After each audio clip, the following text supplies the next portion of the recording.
ببعض الكتاب وتكفرون ببعض. Do you believe in one part of the kitab and disbelieve in another parts? Meaning that udkhulu fi silmi kafah, you must enter into Islam comprehensively, completely. Even sometimes it against our desire, it against our will. Right. Globalization, contemporary challenges, globalization, extremism, and liberalism. Globalization defines a phenomenon involving the integration of economies, cultures, government policy. I think this one you can easily get on what they call this online. So just briefly to tell what is globalization is all about. You know, English word, any word with shin, globalization, Islamization, shin, at the end, it means a process. It means a process of turn into things into global. Sometimes they call villagization. Villagization means the process of turning a village, you know, into what they call this, a globe, like to become just a village. Okay, a phenomenon involving the integration of economies, cultures, government policies, political movement around the world. The keyword is integration. Everything is integrated, meaning that we are not alone. Whatever we do will give impacts to others, not only in our countries but also in the world. The growing economic interdependence. So the keyword here, economic interdependence. Like for example, if the Wall Street fall, then the whole stock exchange will be affected because now the economy become interdependent of countries worldwide through the increasing volume of cross-border transaction in goods and services of international capital flows, and also through the rapid and widespread diffusion of technology. Lately, recently, there is a a leakage, a problem in undersea cable, undersea cable, that this technology is depending, on only very short, very brief, but it costs millions of loss, because most of our finance, our transaction, this depend on this technology, interdependent. It consists of processes that leads to global interdependence and the increasing rapidity of exchange across vast distances. So this is what globalization is all about. Okay, next. It has acquired three different distinct meaning. Number one, information meaning of globalization from information perspective. Forces which are transforming the information pattern of the world and creating the beginning of what has been called the information superhighway, expanding access to data and mobilizing the computer and the internet into global service. The economic definition from this economic point of view, forces which are transforming the global market and creating new economic interdependence across vast distances. And the third meaning of globalization is comprehensive, from a comprehensive view, combining all those perspectives, all forces which are turning the world into a global village, meaning that the globe now just become like a village, just like become a village into a global village, compressing distance, homogenizing culture, accelerating mobility, and reducing the relevance of political borders. Under this comprehensive definition, globalization is the gradual, I said just now, the gradual villagization of the world. In village, if you want to call your friend, you open the window, and you shout, "Oi, Assalamualaikum." And then your friend will respond from another house. These days, you open the window also. not the real window, but the window of your computer, the window of your computer, and you shout.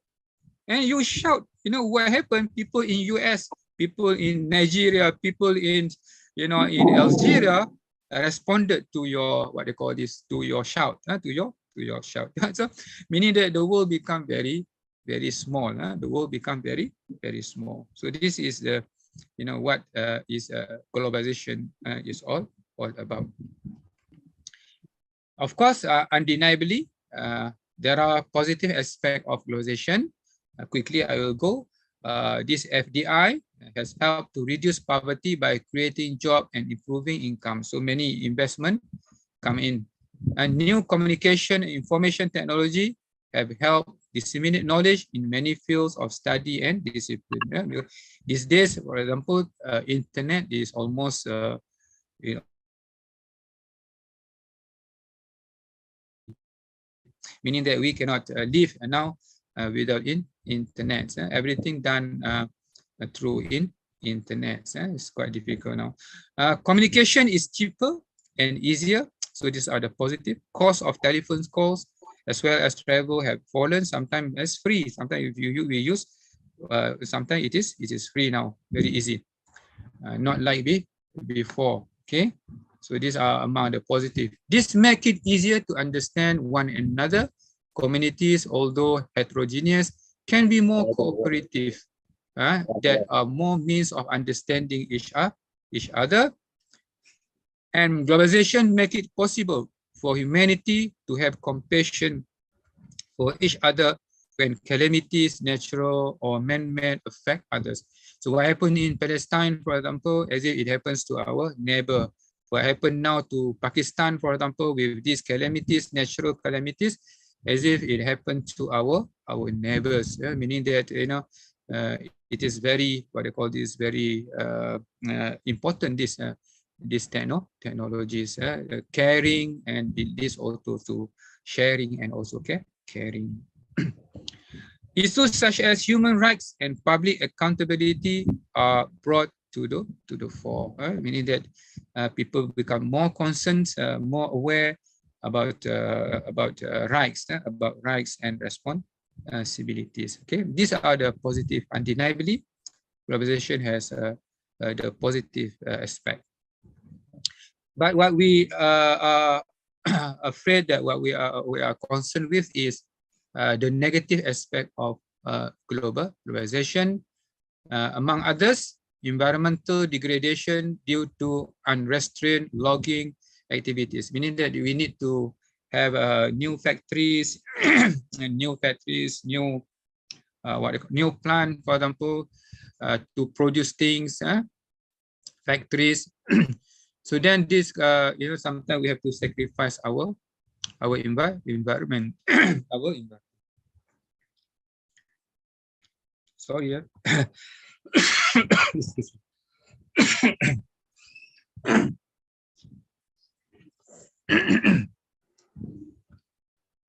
Yeah.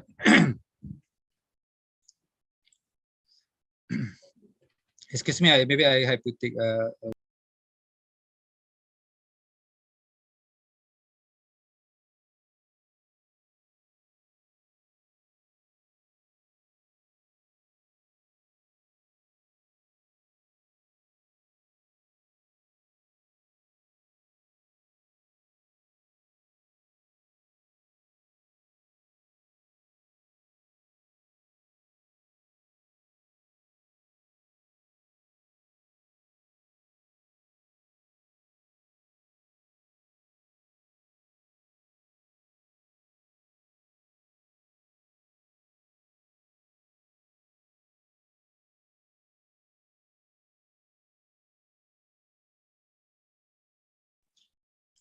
okay, back to our class. Okay, next is disadvantage.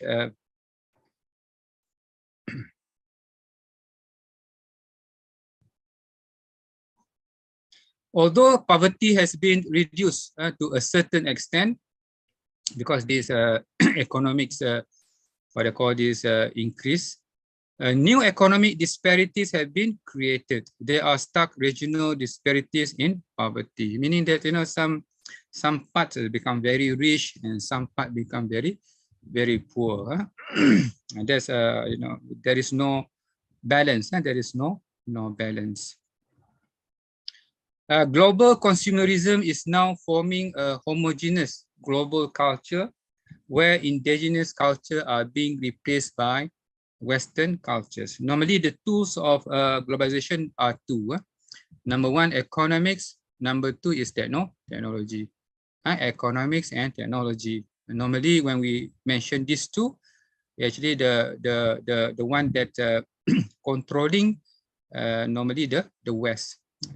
So this will be used by the West to what they call this to change the culture into the Western culture, meaning that so the local might be lost their their own unique cultures. So they call homogeneous global culture.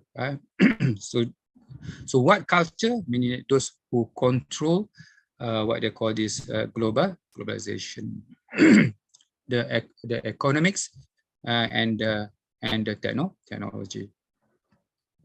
The global entertainment industry is propagating a superficial American pop culture, which titillates the sense and impairs the spirit.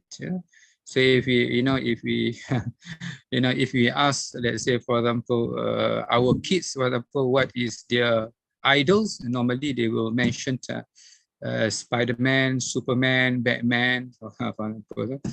So meaning that because these are being portrayed to our youth, our kids. There is one Palestine student in my class. So they say that when the people are enjoying Batman, Spider-Man, for example. So I say, what happened to your children? They say that now we don't have all this. They are being trained, for example, to defend their countries. Yeah, so maybe different background. Our kids are playing and joining, while the kids there they are also playing and joining, and they have also what they call this training to defend, instill the spirit of sacrificing, caring there for their countries. Formal education systems are emphasizing technical and managerial skills, responding to market demand, and leaving aside traditional academic subjects. So more towards products, more toward products. That's why now, in many Muslim countries, they have what they call this, want to bring back what they call human in education. For example, in IUM, we have now talking about humanizing education, meaning that we are not create people just to become robot to produce the things, but we want to stress on human capital on about values, about the importance of spirituality, the ruh, and so on. But normally, globalization, they don't, if we are not careful, they don't stress on this. They don't put highly attention on this. The most important thing is the business, the material aspect. This means that education is nothing more than acquiring specific skills and techniques, and less emphasis on moral education, moral education. Okay, although the IT booms has given rise to an expanse of information, there is a lot of information that is useless and meaningless, causing people to be preoccupied with the trivia, meaning that something that is not important. Don't look at others. Sometimes also, when we have handphone in our hand, we go to Facebook, we can spend a lot of time, hours, without we realize it. and then our time mostly waste on that gadget. Is we are not what I call this discipline. It require really discipline today to if we have handphone, gadget, and all this. Otherwise, most of your time will be gone without any meaning, without any. Yes, there is a benefit. There is benefit, but there are also disadvantages. We are more occupied with something that is not supposed to be our concern, but at the end, when we stress on something that not important, then we will ignore something that is important. So that's why we must be careful. Double standards are present in the human rights aspect of the present world, where they are used as part of Western government foreign policy, but only when it suits them. So when we talk about globalization, also when we talk about democracy, meaning that democracy from the perspective of the West, something beneficial to them, then they will acknowledge. But if it goes against their interest, then they will not agree. They will not agree. And globalization has internationalized crime of all kind, meaning that what we never heard before in our countries, for example, now it become something become normal. We have this what I call international crimes, in all parts of the world. So that's the negative aspect of globalization. Like crimes, disease is more rampant throughout the world, making the spread difficult to control. Okay, like for example, this one, COVID, for example, it started from Wuhan, and then very easily, in a very short time, spread throughout the world and kill millions of the people. Okay. Okay, that's the challenge. The challenge of globalization. Meaning that of course, if you want to look at from a solution from Islamic perspective, meaning that we must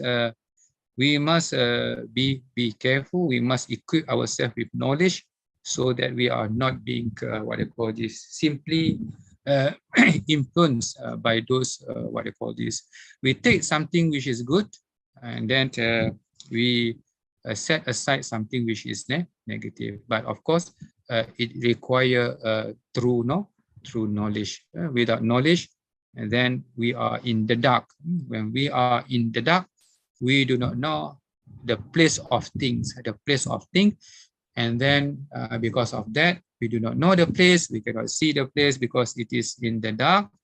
So then we wrongly place the thing. So this is zalim. Now wrongly place the thing. So in order to put things, in order to see the place and to put things at the right place, we need knowledge. Al-ilmu nurun. The knowledge is the light. Then we can see the place. Then we can know the value, the place, the things that we need to put. For example, that's why it requires us to continuously seek knowledge. Okay. But now it comes, Alhamdulillah, we comes to extremism. Extremism. This is another challenge. Another challenge. Extremism.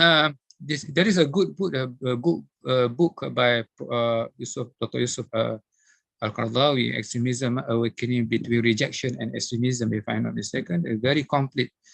It's good books that if you want to know about extremism from Islamic perspective, comprehensive. That's book. I think published by Triple IT also, by this organization also. Alhamdulillah. Extremism literal means being situated at the farthest possible point from the center, going to a great or exaggerated length, exceeding the ordinary, usual, or expected. Yeah. Meaning that how to know, because in Islam we have 5 hukum.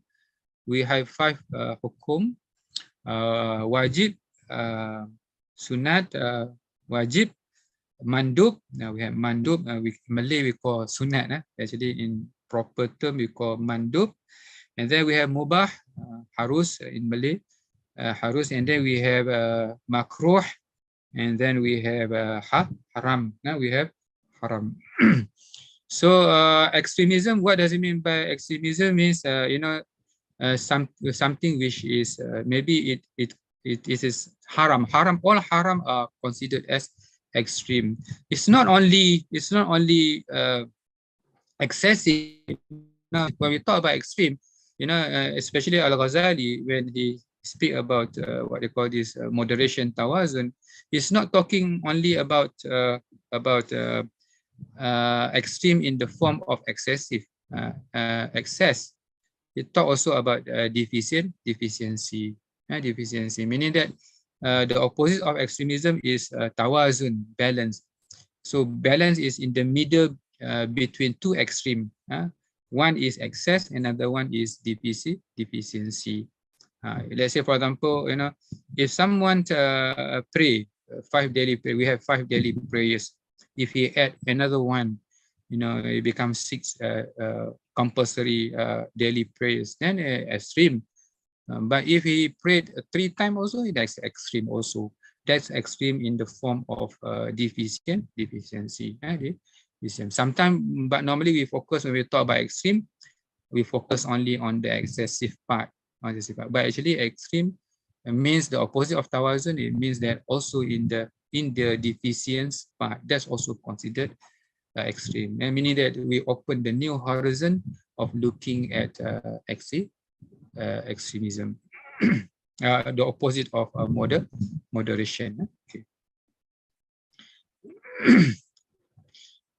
Exceeding the ordinary, usual or expected. Figuratively, it indicates a similar remoteness in religions, politics, and ethnicity. But brothers and sisters, I'm afraid that you get confused.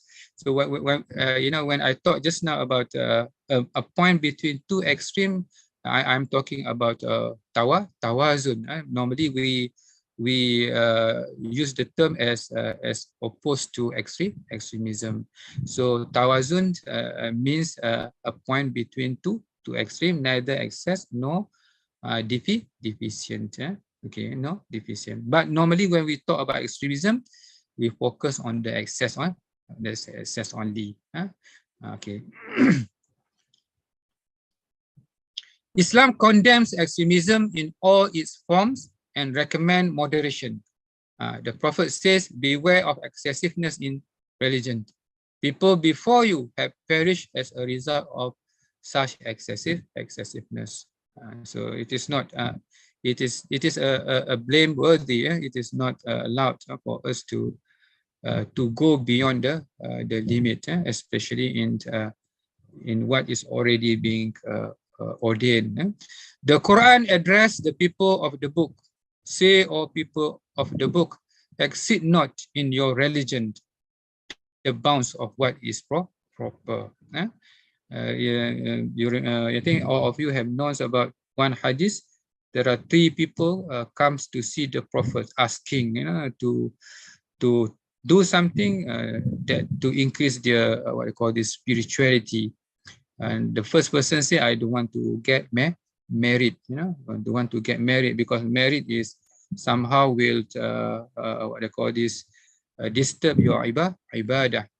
And then another person, I don't want to sleep at night, I want to do qiyamul layl, no sleeping, salat without sleep. And then another one, I want to fast without break, fasting without break. So they come to see the Prophet, and all the requests are being rejected by the Prophet. And the Prophet said, I married, I fast and I break, and I pray and I sleep. Faman raghiba an sunnati falaysa minni. Those who go against my sunnah, they do not belong to me. So meaning that Islam is already beautiful. For example, then we just simply follow what is being prescribed by our what they call this, our model, that is the Prophet Muhammad sallallahu alaihi wasallam. He is our uswah, qudwah hasanah.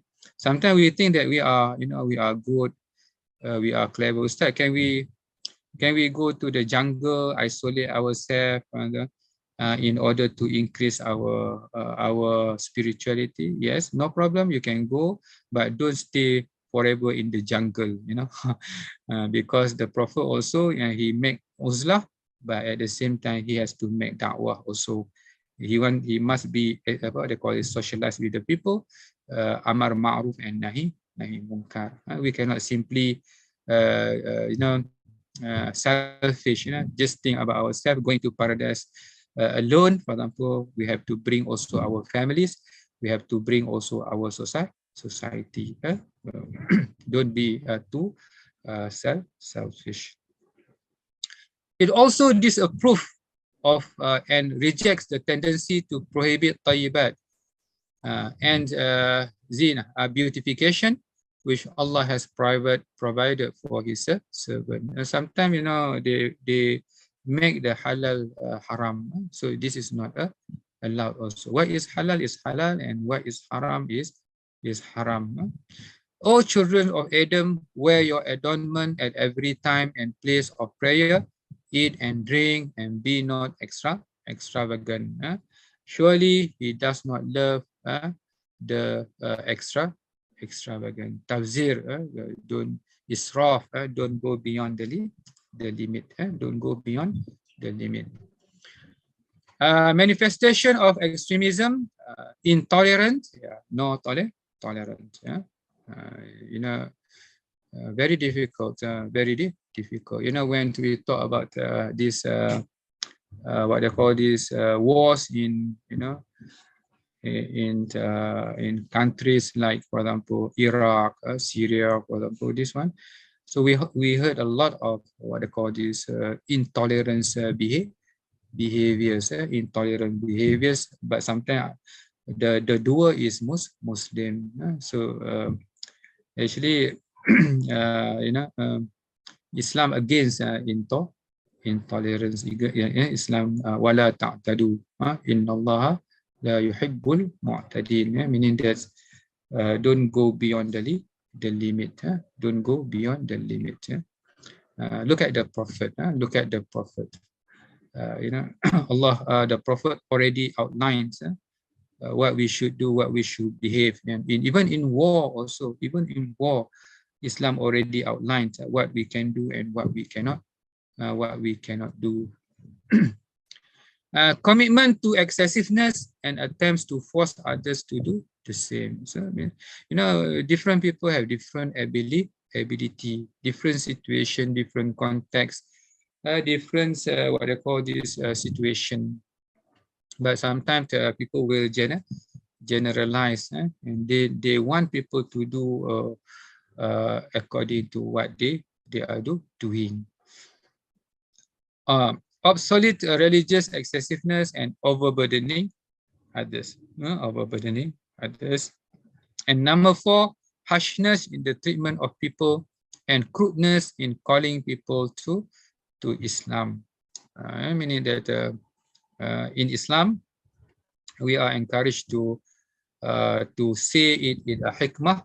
Wajadilhum billati hiya ahsan. Give da'wah, talk to them with a hikmah. Even when the Prophet Musa is ordered to go to do da'wah to Fir'aun. Fir'aun is, I think, the most difficult man. But still, Allah asked Musa to use the soft words, the soft qawlan layyina, qawlan layyina. So sometimes we give da'wah to our friends, to our colleagues, for example, as if they are worse than Fir'aun. Yes, they are worse than Fir'aun. Even Fir'aun also, that Allah asked Musa to talk to them in a nice way. It is unfair to accuse a person of a religious extreme. This one, the concern that we must understand. It is unfair to accuse a person of religious extreme simply because he has adopted a hard line juristic opinion of certain fuqaha. Sometimes this is little bit difficult, this strict, this one little bit easy, for example. Those who belong to that line, for example, we cannot simply say that this is what I call it, this is extreme. No, cannot. Yes, okay, cannot. So as long as it is within the perimeter of Sharia, meaning that it is allowed, it is not haram, then we cannot simply say that it is wrong. If we go to conference, for example, when they comes to refreshment, they don't provide chairs anymore. They provide foods on the table, and then many people are eating, drinking, talking while standing. While standing. Some people they cannot do this because they what they believe is that when you are drinking and eating, you must sit. So they look for the stairs of the hotel. They find a place to sit, for example. So meaning that we cannot say that this is extreme. Those who are sitting are extreme, those who are sitting are extreme. No, actually, as long as it is khilaf, for example, there is a disagreement and it is within the parameter of Sharia, we cannot just don't label them as extreme. People naturally differ on this matter, even among the Prophet companion.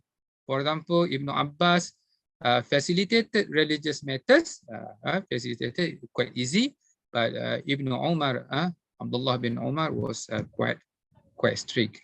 If you look at Abu Bakar, also Abu Bakar and Umar himself is, one is little bit soft and one is little bit strict. But that's the beauty, the beauty of Islam. The beauty of Islam. Both are important, contributes to the success of the Prophet Muhammad sallallahu alaihi wasallam. A person whose knowledge of and a commitment to Islam is little, or who has been brought up in environment that neglects Sharia, will certainly consider even the minimal adherence to Islam as a kind of extremism. This is background, the role of background. That's why don't quickly label, don't quickly make judgment. Don't quickly make judgment, because different people have different background, different background. Okay, the remedy for extremism, as I did tell you just now, you can read from the book by Al-Qaradawi on this extremism. The Sheikh Imam already outlined the solution, the remedy for extremism. Number one is the duties of the society. Meaning the society must be aware, must be conscious about what is happening around them. They should, for example, yes. Yeah. Minute. I see. Yeah, no problem. 45 hand. Okay. Yes. We have very, very conscious moderator today. Alhamdulillah. Thank you. Okay. Duties of not young Muslim. Duties of young Muslim: understanding of abilities, limitations, circumstances of others, and knowledge and insight into the sunnah of Allah creation. Meaning that we must understand that sometimes we want shortcut. There will be no shortcut. You have to work hard. The Prophet has to work to migrate from Makkah to Medina, for example. Sometimes we say, why we don't have, let's say, for example, Islamic country, as if in order to have Islamic countries, it's just in a day. We cannot. The Prophet takes 10 years, to educate people before they have a Medina as the proper Islamic countries. So this is sunnatullah. Okay, then we have liberalism. Liberalism, a political philosophy based on belief in progress, the essential goodness of the race and the autonomy of the individual, and standing for the protection of political and civil liberties. Liberal, broad-minded, especially not bound by authoritarianism, orthodoxy, and traditional form. My dear brothers and sisters, because the time is quite is limited, I think there are a lot of writings on liberalism. Just I want to highlight here that yes, broad-minded is good, meaning that you must open is good, open your mind is good, but there is a limit. There is a limit. And in this aspect of liberalism, my suggestion, my advice is that fas'alu ahla zikri in kuntum la ta'lamun, meaning that if we need to refer, we need to refer to those authority. In Islam, we have to respect the authority. So in terms of religion, we have to seek those who are knowledgeable in terms of religion. Sometimes because we think that this is logical, but sometimes our logic is being controlled by our desire. So we must be careful. It is not wrong to ask. It is not wrong to ask. Nothing to lose when we ask people if we do not know. I think with that, sister, thank you very much. I do apologize for any weaknesses, anything, for example, that make your mind confused. I pray to Allah Subhanahu wa Taala that what we have shared, what I have shared is beneficial. And the most important thing, it become knowledge. What does it mean by knowledge? It goes into our mind and the heart. It change our setting. So, but if it doesn't change the setting, that is not knowledge. That is just ma'lumat. Al-ilmu bila amalin kasyajari bila samarin. Thank you very much. Assalamualaikum warahmatullahi wabarakatuh. Thank you, sister. I pass to you back. Waalaikumsalam warahmatullahi wabarakatuh. Syukran Ustaz. Syukran ala hadhil muhadarah ar-ra'iyah. Masya Allah. Thank you very much. Allah. Nahnu natamakka anna jami'ul musyarikin yanfa' bihadzal ilmi insyaallah. Ud'u ilallah an takuna fi sihah wassalamah wal afiyah fid dunya wal akhirah. Masya Allah. Amin. Insyaallah bihadzal qadar lakum. Insyaallah. Thank you to Doctor for giving the knowledge, sharing the knowledge. Very, mashallah, very interesting. So we hope all of you can grab that knowledge and yanfa' biha, inshallah. So we doesn't delay anymore. We will, Dr. Saidatolakma, are you here? Yes, I'm here. Yeah. Inshallah. Because of the time, mashallah, if we give the time through 3 hours to the lecturers, she or he will use all that time. But then, because the time very limited, inshallah, we cannot delay anymore. We will begin with Dr. Saidatolakma on his subject, Islamic Jurisprudence. Inshallah. Okay, thank you, sister. The program invited Doctor to come in. Falyatafaddal mazkura. Okay, shukran. So, Assalamualaikum warahmatullahi wabarakatuh. Bismillahirrahmanirrahim. Rabbi shrah li sadri wa yassir li amri wa hlul 'uqdatam min lisani yafqahu qawli. Okay, so for today's class or today's session, so we will continue with the new topic that is legal maxims. Yeah, legal maxims, or in Arabic we call al-Qawa'id al-Fiqhiyyah. So I'm sure, so this topic you have learned this topic, you have learned this legal maxims, Qawa'id al-Fiqhiyyah. Okay, with Prof Amanullah. Yeah, Prof Amanullah. So it is the same thing. And that's why for this session, for today's sessions, I will touch in general, because I know. Okay, Prof Amanullah has discussed in detail these legal maxims. Yeah, so yes, legal maxim is included in the introduction to Islamic jurisprudence, introduction to Islamic jurisprudence. So let us start, inshallah. Before that, let me share the screen. Yeah, share the slides with all of you.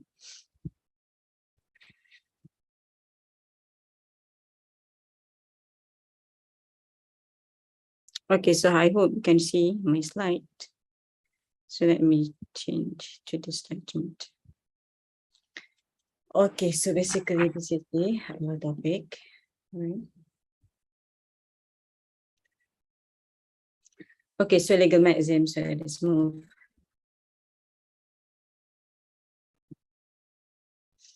Okay, so basically these are the topics. Okay, we're going to touch, okay, in this legal maxim, Qawa'id Fiqhiyyah.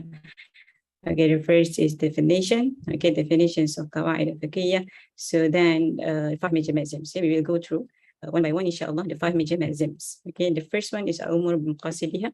Al-umur bimaqasidiha. Yeah, you see, it consists of few words only, yeah? But actually the meaning is very comprehensive.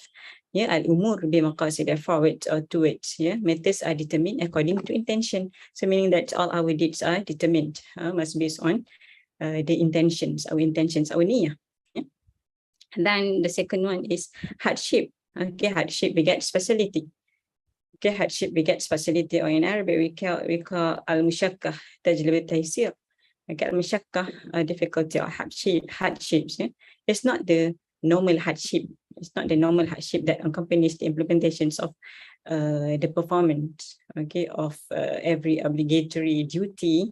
Okay, but it is and the hardship is beyond our capacity to perform the duty. Yeah, for example, hardships when we are sick, for example, hardship in travel. Okay, so that is the main. That is the main. Right? So then, harm shall not be inflicted. Okay, nor reciprocated. So this actually based on hadith. Yeah, so the origins of these legal maxims, okay, is actually from a hadith. Okay, Prophet Muhammad SAW said, okay, la darar wala dirar. Yeah? Okay, then the fourth one is what is certain cannot be removed by doubt. Yeah, something that is certain, okay, established certainty cannot be removed by doubt. Yeah? That comes later. So we must based on the certainty. Okay, al-yaqin la yazulu bi ashak. So this in Arabic. So next, custom is arbitrary. Okay, custom is arbitrary. Al-adah muhakkama. So al-adah, customs, normal practice for a group of people, for example, okay, can be a reference, can be a judge, okay, to solve, okay, issues, any issue. Yeah. Okay, let us move.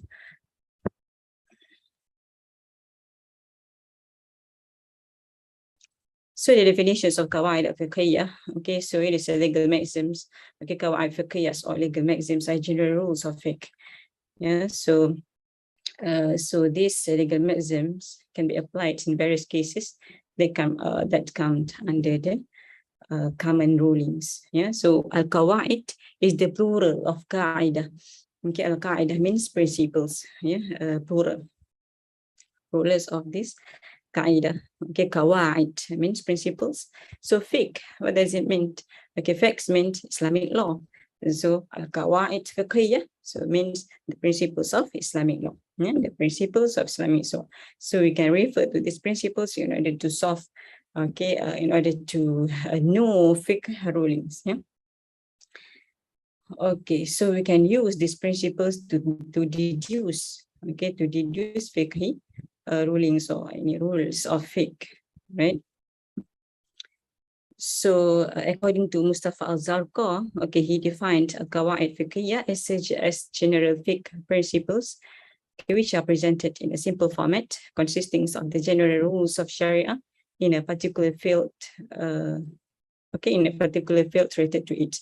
So Qawa'id Fiqhiyyah is general principles which can be applied to various issues of fiqh and presented in simple format. So when Mustafa al-Zarqa said it is, in simple format, consistence of the general rules.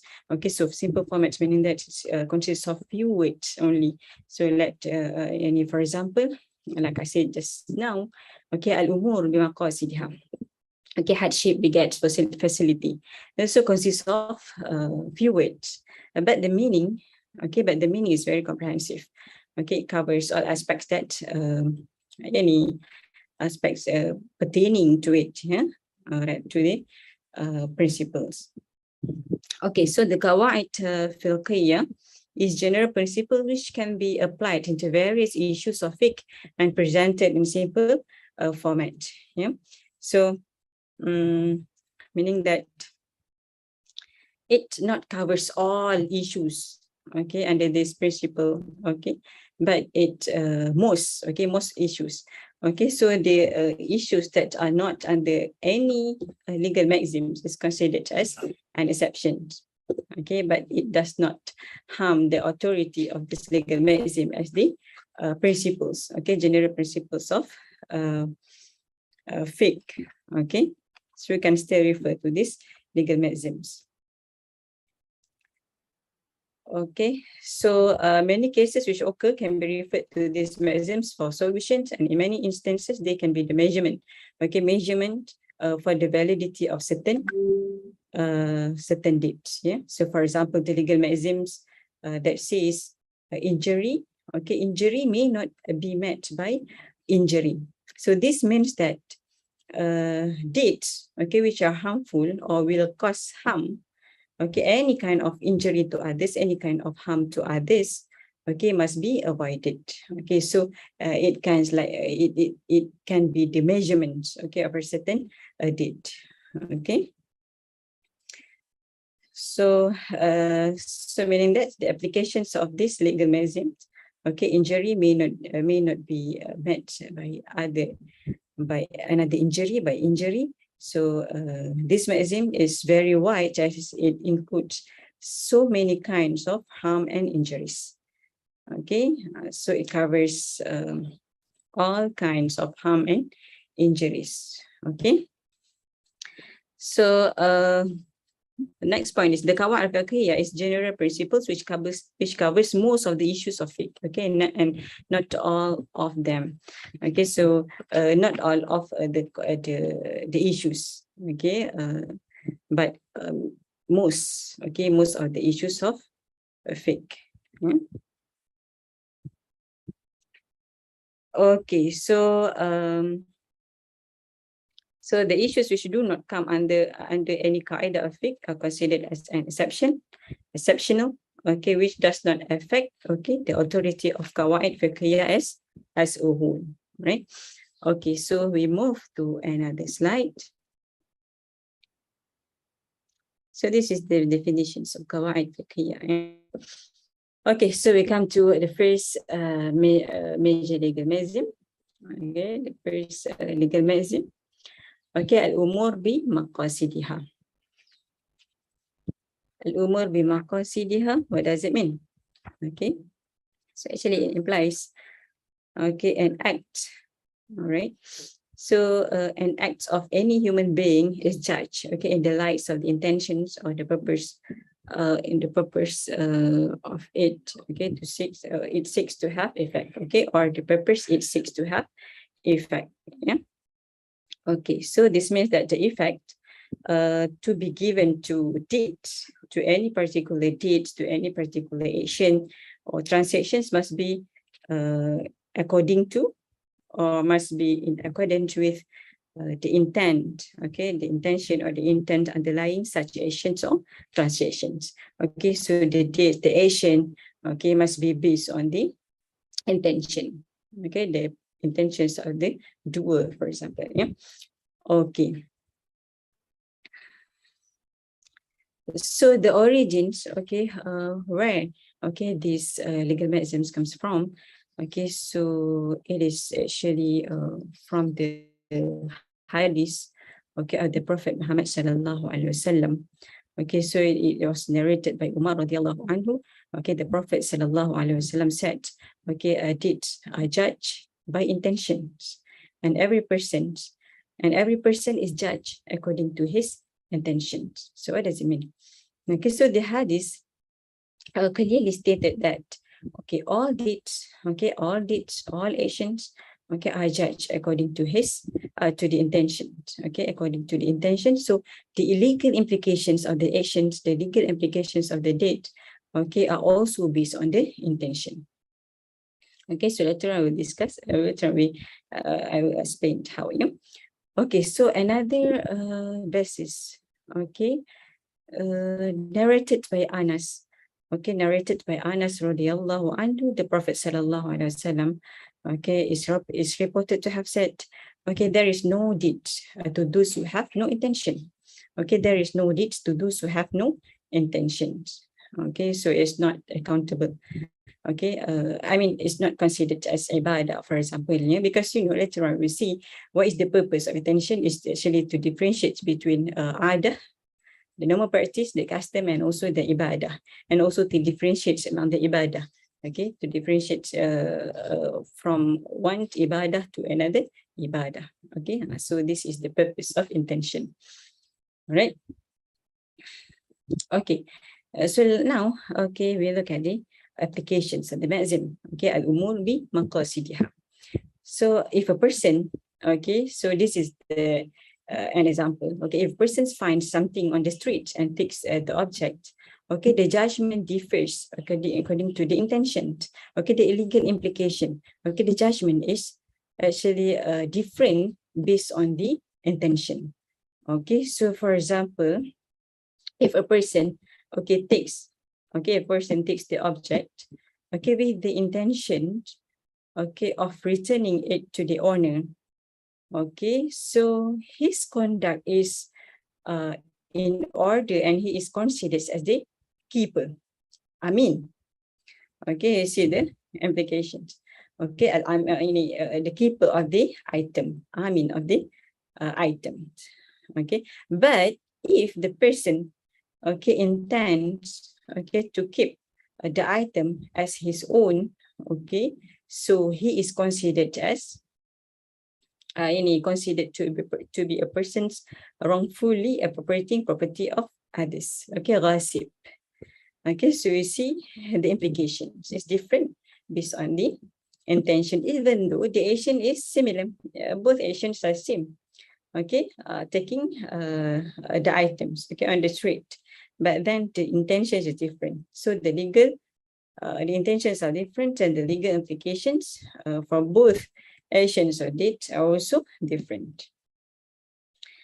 Okay, so another example is that, okay, if person kills another person, okay, if a person kills another person intentionally or unintentionally, so the judgment also differs, okay, based on the intentions of the perpetrator. Okay, so if the person, okay, kills another person intentionally, then the perpetrator, okay, should be given to death sentence, qisas, okay, if convicted. Okay, but if the crime is perpetrated unintentionally, the punishment is different. Okay, in which case is the person need to pay blood money. Yeah? So because he kills unintentionally, so qisas, okay, will not be imposed on him, okay, or her, for example, okay, but he need to pay blood money, yeah, or diyah. So blood money is applied, okay, based on the intention.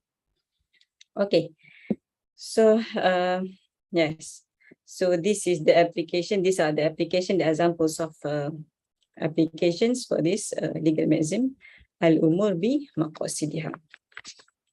Okay, next.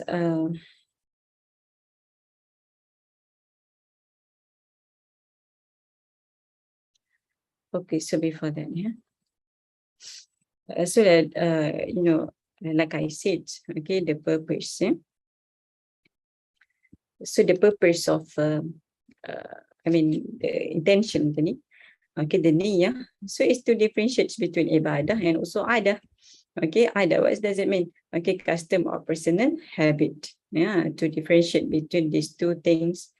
Okay, so this is because some actions, okay, can be considered as personal habits if the actions are performed without a particular niyyah, okay, or without the proper intention, okay, to do it as a form of ibadah. Okay, so that's why we need a niyyah, okay, to have proper intention. Okay, for example, okay, if a person refrains himself, for example, from eating and drinking, okay, from Fajr until Maghrib, for example, until sunset, so without having the intentions of fasting, okay, so we cannot consider this this as fasting. Okay, because there is no intention, there is no niyyah. Okay, so this action is mere ada, okay, and will not be rewarded, right? Okay, if there is niyyah, okay, there is niyyah done with the, there is niyyah and intentions of fasting, so will be considered as ibadah, okay, and will be rewarded. Okay, similarly, if a person enters the mosque, okay, enters the mosque and sits for the purpose of taking rest, okay, for taking a rest, so without having the intention to do i'tikaf, so his action is not considered as ibadah.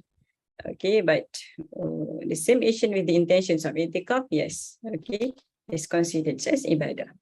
Okay, so this is to differentiate, okay, between ibadah and ada, the customs or personal habit, right? And then the other one, another purpose, okay, the other rule of niyyah is to differentiate between one kind of ibadah and another ibadah. Yeah, for example, in prayer, fasting, hajj, okay, and all that. Okay, there are different kinds of ibadah, okay, such as compulsory, okay, highly recommended, another, and all that. Okay, so this is actually why we need to have this intention to differentiate between an ibadah to one ibadah, one kind of ibadah and another ibadah. Okay, so next we move. Okay, branch of the maxims. Okay. So there is one maxims, okay, which are considered as the branch of this legal maxim, of this maxim al-umur bi-maqasidiha. So the maxim rate, okay. In contracts, okay, effect is given to intention and meaning, not words and forms. Yeah, so in contracts, so the effect is we look at the intention and also the meaning. So let us look at this example. So for example, it is known as a hire contract. Okay, it is known as hire contract if a remuneration is stipulated for the use of a thing. Okay, use of a thing. Yeah, use of fraud. Okay, if you use, okay, if you put stipulate a remuneration for use of thing in a contract of loan, if there, okay, so we say we call this hire contract. Yeah, if we use a thing and then we pay a remuneration, so it is a hire contract. But loan, how? Okay, contract of loan, if there is no such stipulation, so we consider as contract of loan. So if two persons conclude a contract apparently of a loan, but on considerations for which the specific rental is provided for, okay, meaning that any stipulations of remuneration, okay, remuneration is stipulated, so the contract is regarded as hire contract. Yeah, because we look at the meaning, okay, we look at the intention and the meaning of a contract.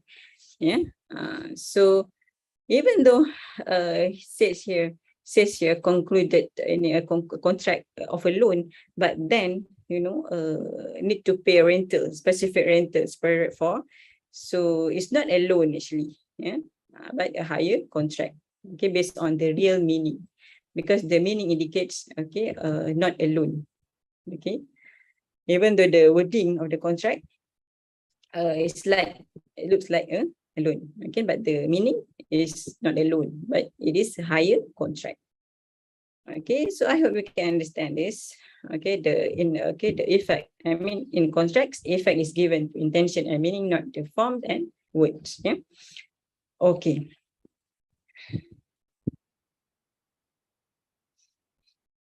Okay, so the second maxim, okay, hardship begets facility. Okay, al-masyaqqah tajlib at-taysir. Tajlib at-taysir. Yeah. Okay, so hardship begets facility. Whenever there is hardships, so there is facility, there is way out. Okay, there is alternative. Okay, to remove the hardship.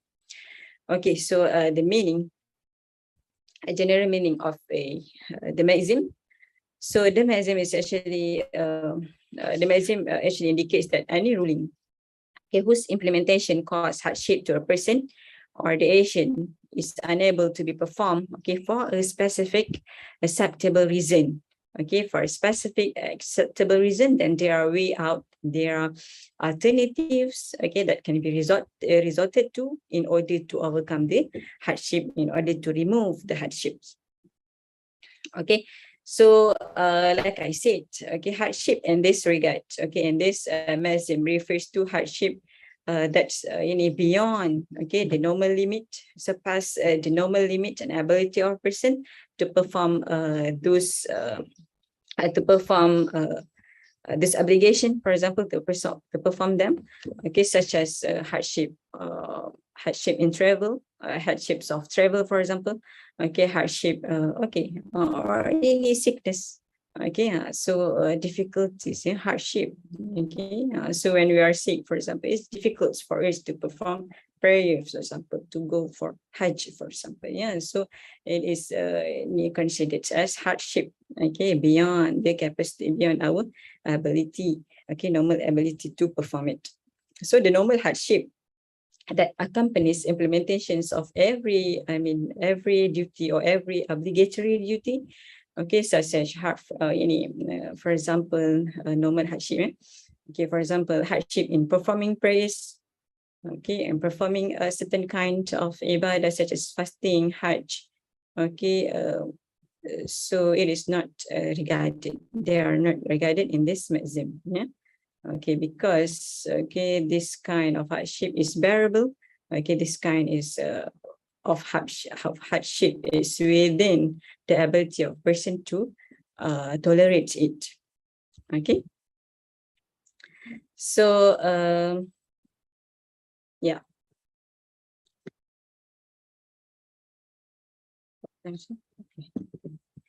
Okay, so the origins of the Mazim, okay, so you can see, okay, there are several Quranic verses, okay, several Quranic verses quoted in support of this Mazim, okay, for example, in Surah Al-Hajj, okay, verse 78, okay, so Allah says in the Quran, وَمَا جَعَلَ عَلَيْكُمْ فِي الدِّينِ مِنْ حَرَجٍ, okay, so Allah did not make any difficulty for you regarding the religion.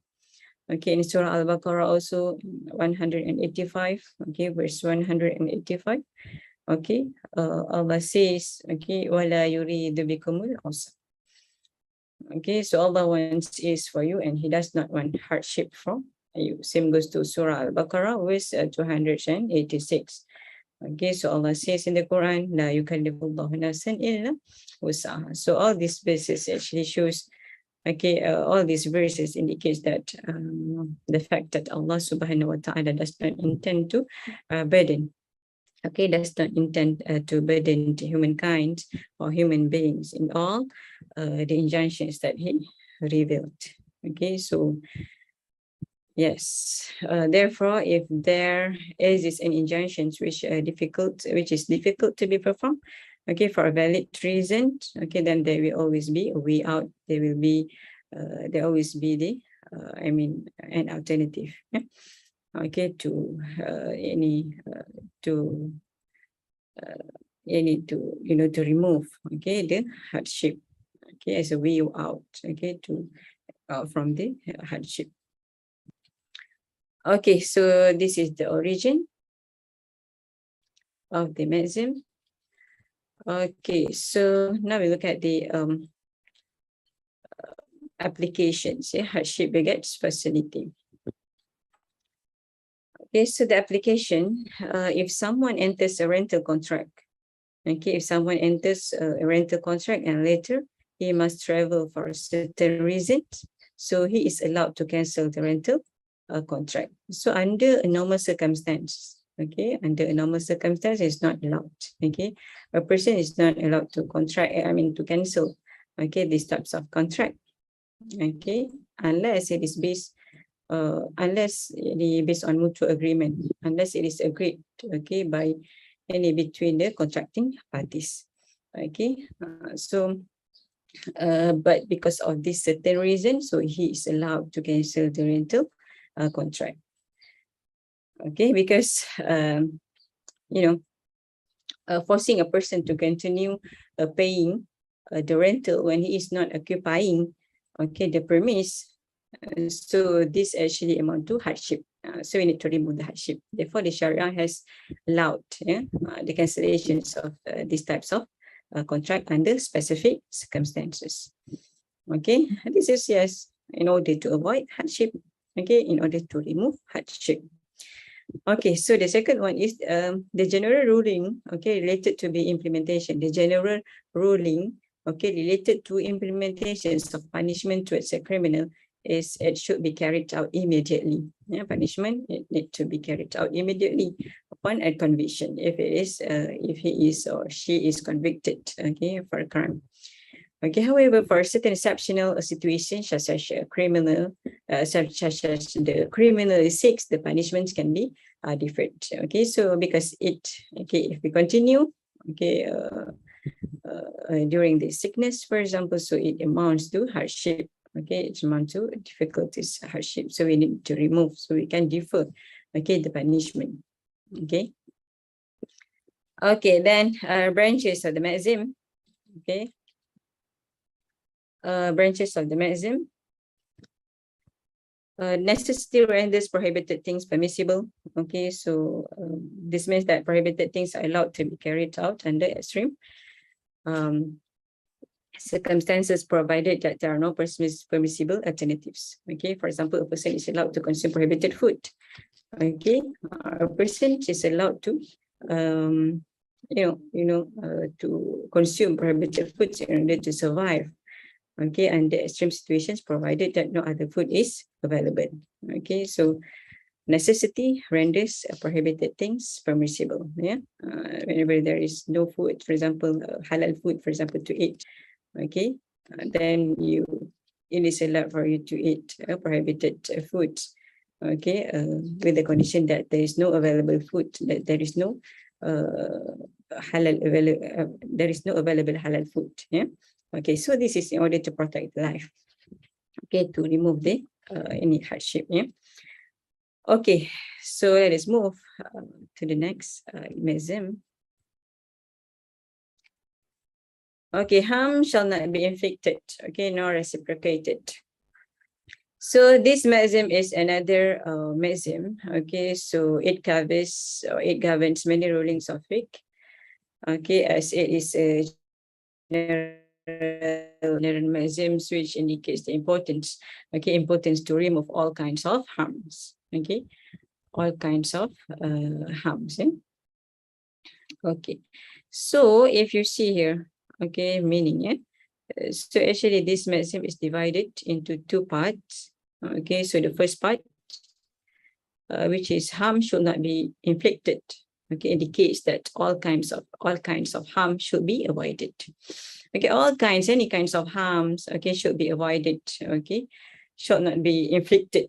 Okay, la dara. So even though it is involve okay, individuals, if it is involve individuals, so it need to be avoided. Yeah, any harm that involves individuals, that involves society, that involves the environment. Okay, or another things or other things, okay, shall be avoided. So any kinds of harms, okay, should be avoided. Okay, so the word harm, okay, is very general. Okay, so it includes, okay, all kinds of harms. Okay, all kinds of harms. Okay, kinds towards the society, like I said just now.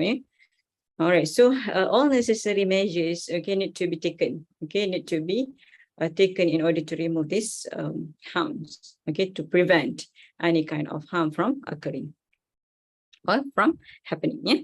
So yes, the second part is any harm that is inflicted, okay, should not be responded. Okay, should not be revenged, okay, by inflicting another harm. Okay, so cannot do like that. Yeah, cannot do the same thing. Okay, if you are injured, okay, by someone, okay, so we cannot do the same thing. Okay, we cannot cause, okay, another injury to them. Okay, so why? Because this will add to the harm already inflicted and also will cause or incur further harm. Okay, so in this situation, what we should do? Okay, so the person, okay, upon whom harm is done, so he or she shall demand his right through the process of law. Okay, through the due process of law. Yeah. Okay, so for example, if A damage the property of B, for example, intentionally, okay, so B cannot, under any circumstances, do the same thing, okay, or any cause damage, okay, the property of A, okay, we cannot do like that, okay, so what to do? So he must get the compensations, okay, for the damages, okay, on his property through a court of law, okay, from the courts of law. So that is the meaning. Yeah. Okay, the origins of the Mazim, okay, derived from Surah Al-Baqarah, verse 185. Okay, Allah says in the Quran, okay, وَلَا تُلْقُوا بِأَيْدِيكُمْ إِلَى التَّهْلُكَةِ. Okay, make not your own hands contribute to destruction, okay, to your destruction. Okay, so la darar wala dirar. Okay, derived from the Prophet's sayings also, the Prophet's hadith. Okay, Prophet said, harm shall not be inflicted nor reciprocated. Okay, so meaning that, so Prophet said, okay, la darar wala dirar. Yeah? So yes, this is, these are the origins, okay, where these maxims, okay, come from, yeah, from Surah Al-Baqarah, and also from the sayings of the Prophet, okay, sayings of Prophet Muhammad sallallahu alaihi wasallam, la darar wala dirar. Okay, let us move, because the time is limited. Yeah. Okay. All right, so applications of this maxim. So driving recklessly, which might lead to an accident, is prohibited in Islam because it will cause harm to individuals and their property. So a person needs to follow traffic rules and regulations in order to prevent harm. Okay, so it's prohibited driving recklessly, okay, because it may cause injury, okay, may cause harm to other person, to other persons, or to the individuals. Okay, the second one, if anyone sells anything that wrote quickly and the buyer disappeared before the payment of the price and before receiving, okay, the sold items, okay, so the seller is allowed to revoke the sale contract and sell the said item to another person in order to prevent loss to the seller.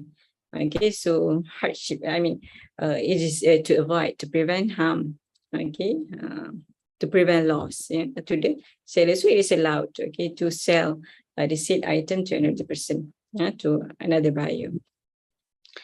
Okay, so branches of the maxims. Okay, branches of the maxim. Harm must be prevented wherever possible. Okay, harms must be prevented, okay, wherever possible. So this means that all necessary measures need to be taken.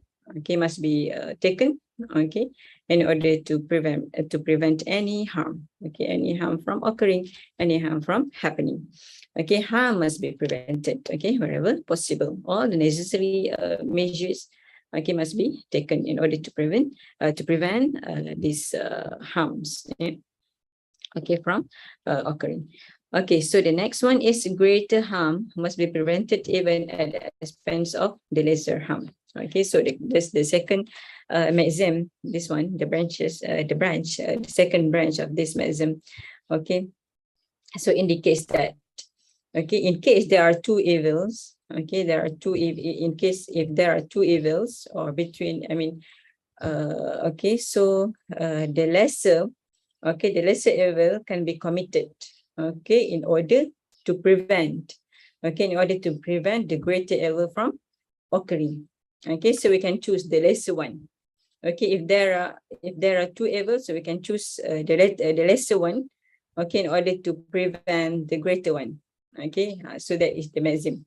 Okay, so you can commit the lesser one in order to prevent the greater evil, the greater harm, okay, from occurring. So in other words, it is choosing the lesser of two evils, okay, or any between two harmful things. Okay, we choose the lesser one. Okay, so yes, okay. So I hope you can understand, yeah. So this is these are the branches of the major Maxim, yeah. Okay, so next we move. Okay, so the fourth one, okay, what is certain cannot be removed by doubt. Okay, so al-yaqin la yazulu bi-shak. Okay, so what is the definition? Okay, a fact established by a law or proven with evidence will remain so. Okay, until there is another certainty that removes it. Okay, if just a doubt cannot remove, yeah, the doubt cannot remove this certainty, the established certainty. Okay, so any doubt that occurs, okay, any doubt that occurs when certainty prevails, okay, will have no power to remove the established certainty. Okay, so likewise, if something has not been established, okay, something has not been established with certainty, okay, so it will remain so. Okay, the situation is the situation remains so until proven otherwise. Okay, so meaning that doubt which comes later, okay, cannot remove the established certainty. Okay, this is because doubt, okay, which comes later is weaker. Okay, is weaker than certainty on which it's founded. Okay, so doubt therefore cannot contradict or resist certainty. Okay, so the origins of the Maxim, okay, we can find this okay in Surah Yunus, okay, verse 36, yeah. Okay, so Allah says in the Quran, وَمَا يَتَّبِعُ أَكْثَارُهُمْ إِلَّا ظَنًّا. Okay, inna dhanna la yughni min al-haqqi shay'a. Okay, so it's about doubt. Yeah? Doubts cannot remove the established certainty. Okay, and also Prophet Muhammad sallallahu alaihi wasallam said, okay, if anyone of you feels anything in his or her stomach, and then he is confused of whether anything has come out or not, so he should not go out of the mosque unless he hears any sounds or gets any smell. Sahih Muslim, yeah. Okay, so the Prophet, this is in the hadith. Yeah? Okay, so in explaining this hadith, Imam An-Nawawi said, okay, so he remarked that, okay, it is a great maxim of Islamic law, so the affair should be judged to be on their original conditions unless the opposite is certainly proved. Okay, so if any doubt, for example, okay, arise later, so these doubts would not hamper the certainty of the certainty that had been originally established. Okay, yes, yeah, so doubt that comes after the certainty, okay, so cannot remove the certainty, it remains so, yeah, unless it is proven. Okay, we move.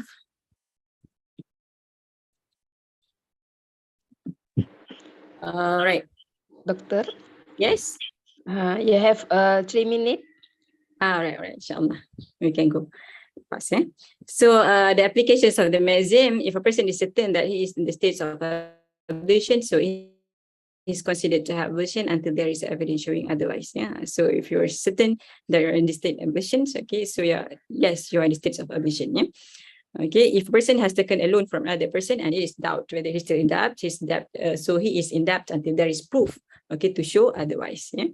Okay, so branches of the Maxims originally a matter will remain as it is. Okay, what is established by certainty cannot be removed except by certainty. So I hope you can understand this one. Yeah? Okay, so the last one, okay, the last Maxim, okay, custom is arbitrary. Custom, ada.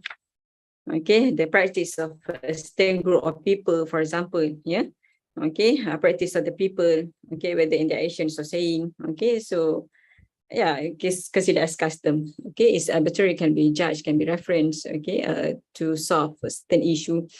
Okay, so custom have the authority and can specify a general matter or restrict an unrestricted matter.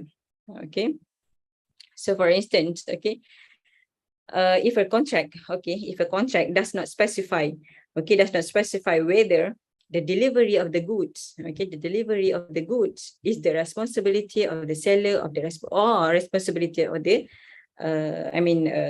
purchaser.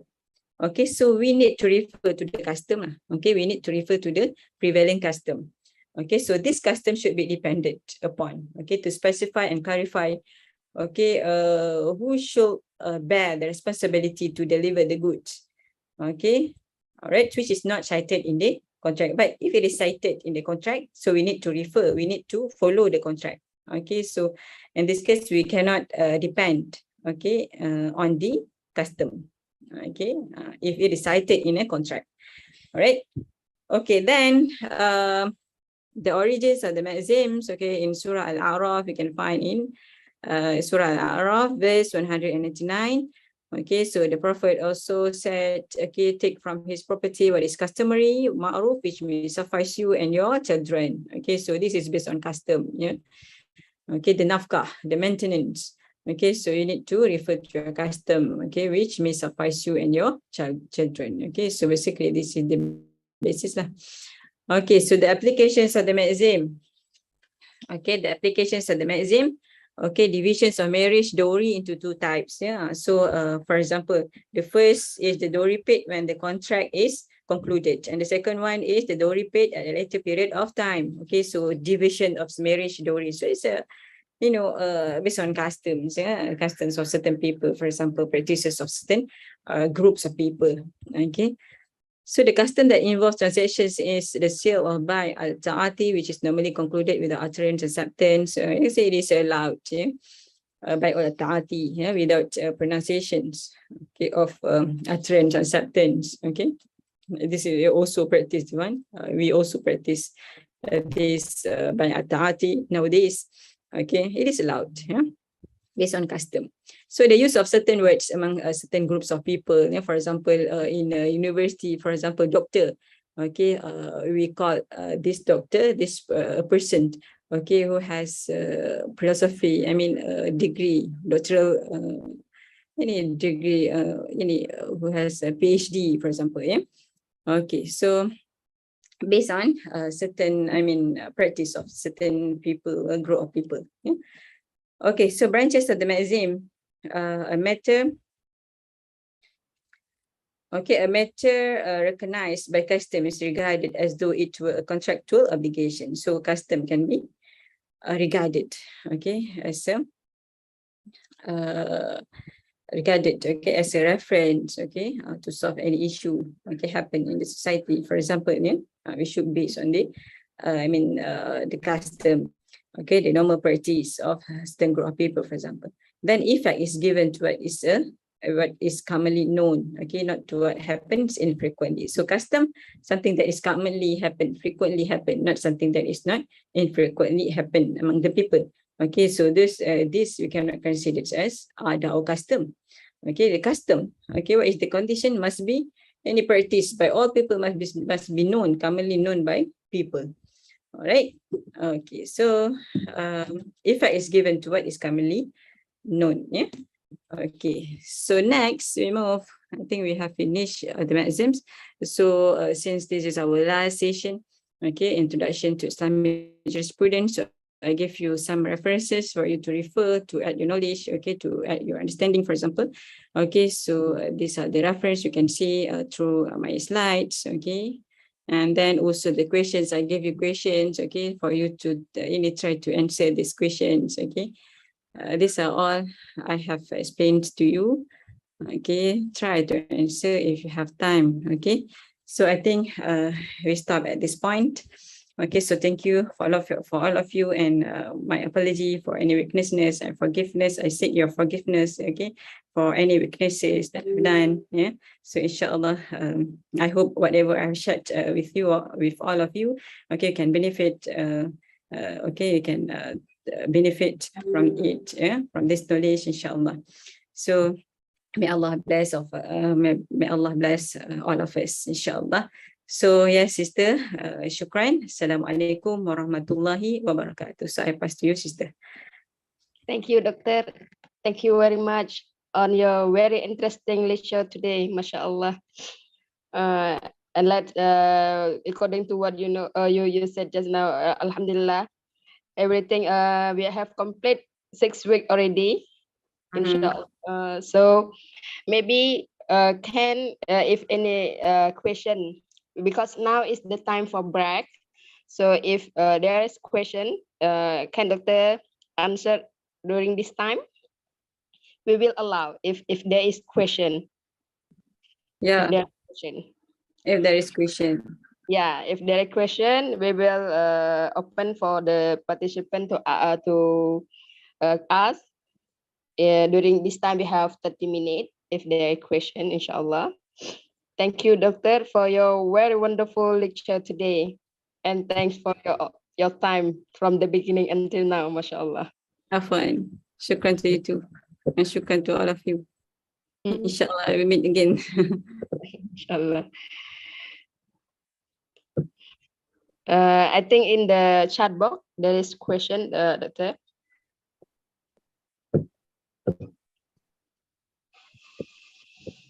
Mazim in Arabic, Qawa'id.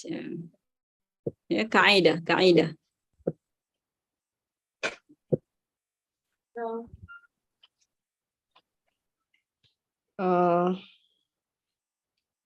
Sazwan, can we open for unmute?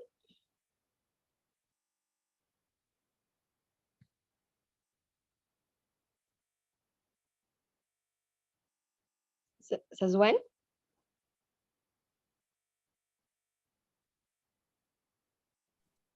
Request to daughter to share reference books in PDF form in the group. Okay. Right. To share reference book, eh? Okay, in PDF form. Okay, I'll try, inshallah.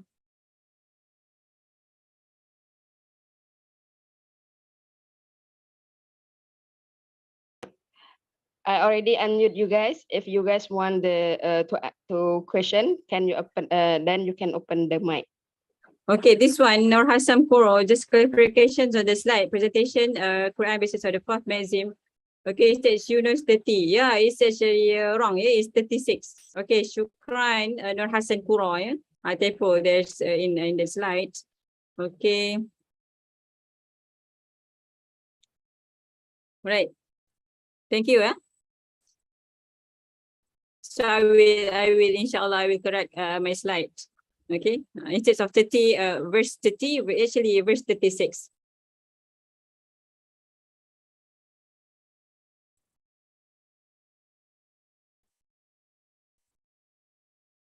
Does Islam allow women to preach or teach both women and men? Yes, with the condition that you you observe, okay, the guidelines, okay, the regulations that is prescribed in the Quran. I mean Islam. Okay.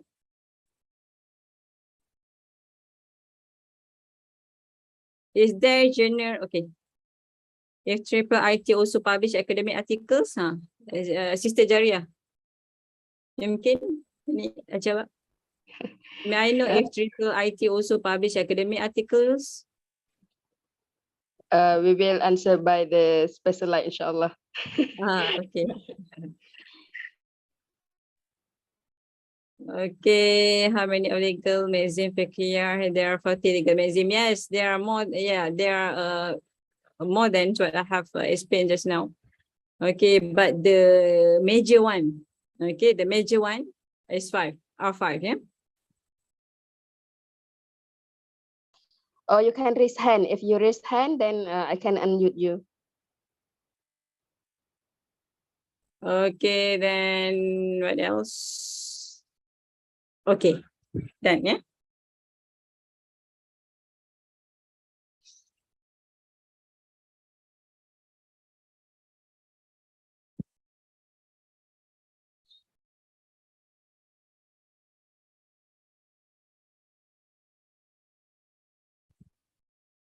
Okay, no more question. So some of you, emailed me, okay, to ask questions. So inshallah, I will try. I will try to answer after this, yeah. Because got busy. Okay, so I will try to answer you. Don't worry, yeah.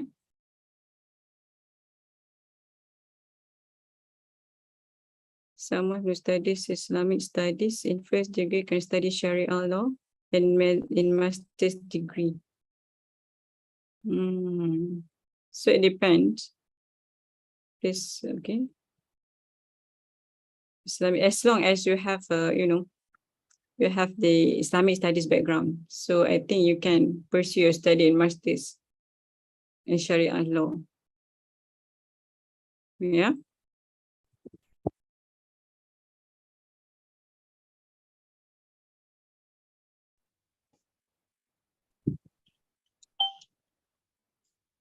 Okay. So the lecturers, I mean, almost every one of them are mentioning some books. Okay, as references, please kindly give us where and how we can get the books. Okay, at least make it available. Okay, so here I use the book of, Sharia and Islamic Jurisprudence, written by Dr. Muhammad Akram Laldin.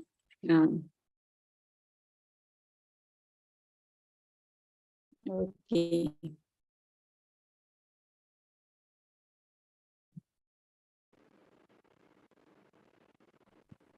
Okay, that's all. Doctor, there is question there. Yeah. How does Islamic legal maxim apply to urf? How does Islamic legal maxim apply to urf? apply to uruf? How does Islamic legal maxim apply to uruf? So uruf custom, practices of a certain group of people. So actually it can be a judge. It can be a reference, to solve any fiqh issue. Okay, so just now I gave you example. Okay, so in case of delivery of goods. Okay, so if in the contract there is no stipulation or there is no citations, saying that the retailer or the purchaser, are responsible, to do the delivery, so we need to refer to the custom. Okay, so in this case, so we know who should be responsible based on the custom. Okay, we base on the custom, right?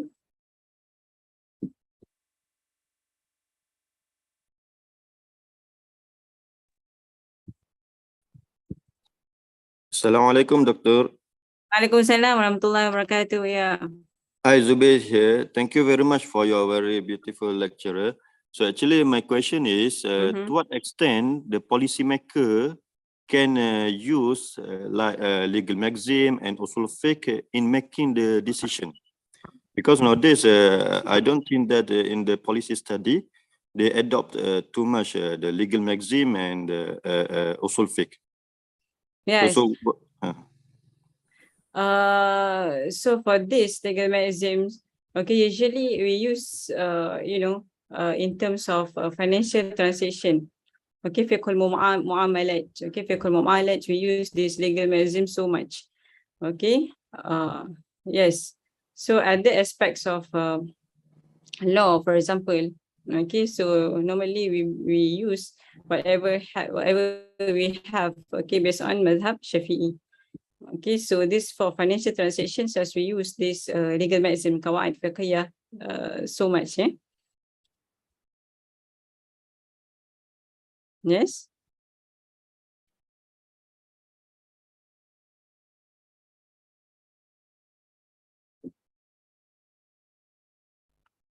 Okay, next.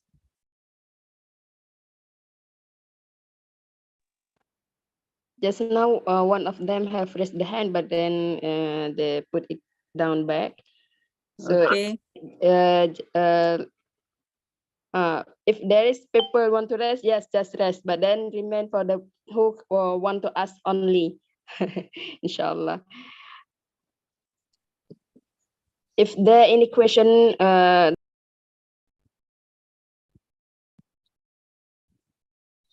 thank you, Doctor. If I think the question no more, maybe. Okay. Yeah. Okay then. And so we start, yeah? we start at this point. Yeah, thank you, Doctor, for Okay, thank you. the time. MashaAllah. Ya Okay, Allah. syukran jazilan, insyaAllah. Okay, thank you all. Assalamualaikum warahmatullahi wabarakatuh. Waalaikumsalam warahmatullahi wabarakatuh.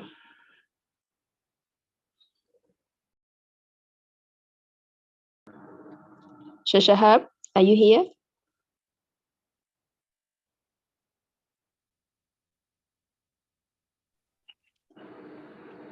Yes, Daria.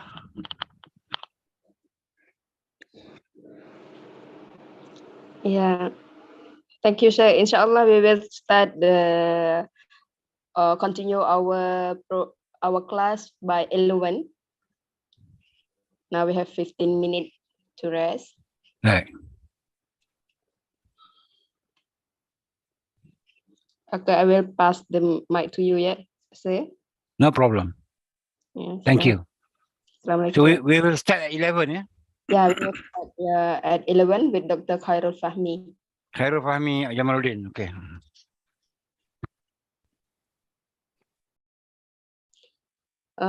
Sir, one more thing.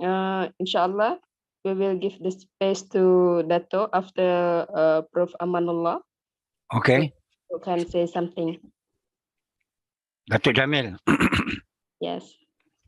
insyaAllah.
Islamic Jurisprudence, Usul al-Fiqh, which will be given by Assistant Professor Dr.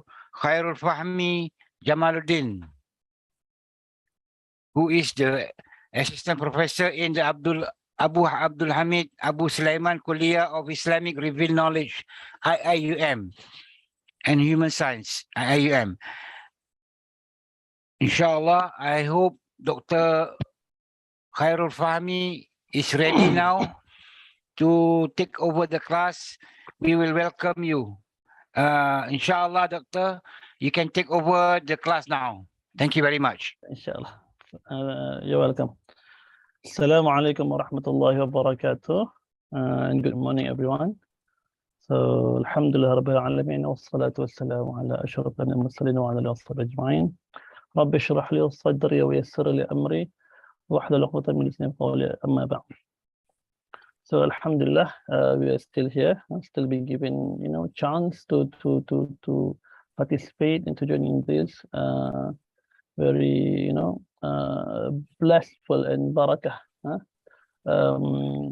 academic course.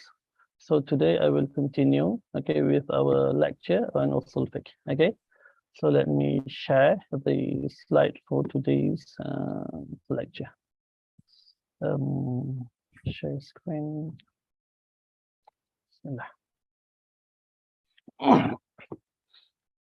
Okay, can you see my screen now, everyone? Yes. Alhamdulillah. Subhanallah. Sorry. Can you give me like 5 minutes, please?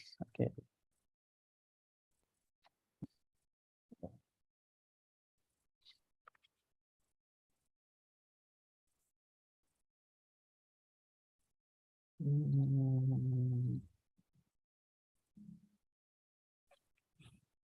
Okay. Okay, let me share again once again.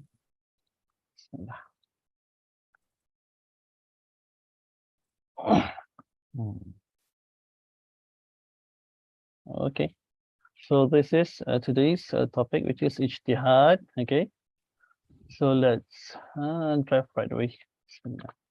Okay, this is the outline of the topic we're going to look into today. Okay, definition of ijtihad, the task of mujtahid, areas of ijtihad, the basis of hujjiyah of ijtihad, qualification of mujtahid, of the person who actually want to perform ijtihad, and finally ijtihad today. Okay, so next, okay, definition. So literally ijtihad means striving, okay, expanding maximum effort in the performance of an act. Okay, so that is ijtihad literally. Technically, ijtihad is total expenditure of effort made by a mujtahid in order to infer the rules of Sharia from their detailed evidence. Adillah tafsiliyah is the source through interpretation. Okay, so this is the technical, one of the technical definition of ijtihad. Okay,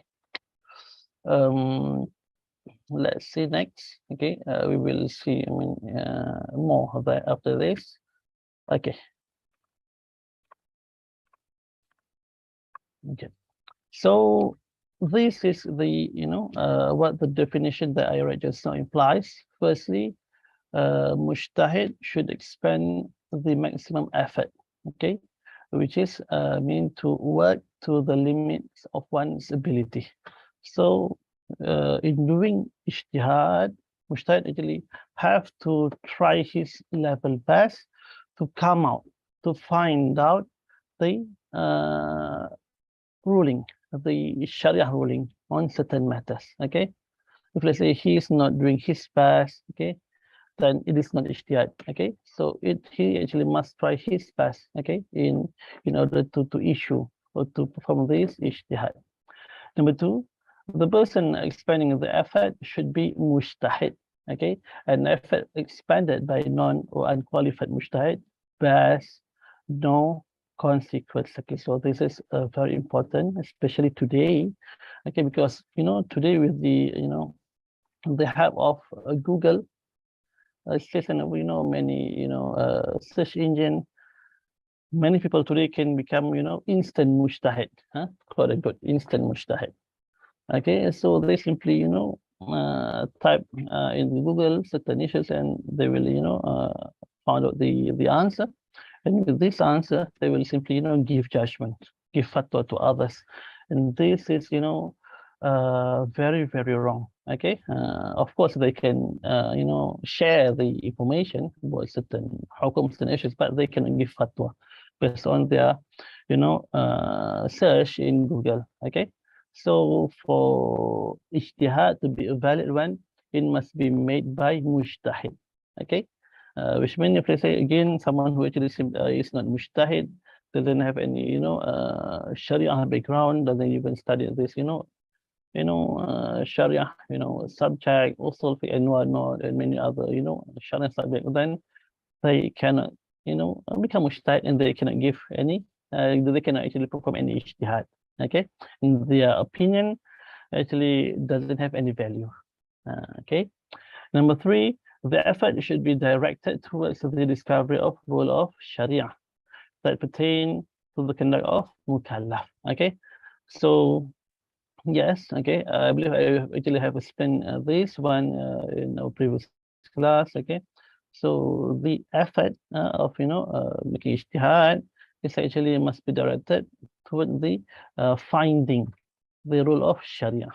If let's say this, I mean about the rule of medicine, engineering, architecture, or any other thing, but it is not ijtihad.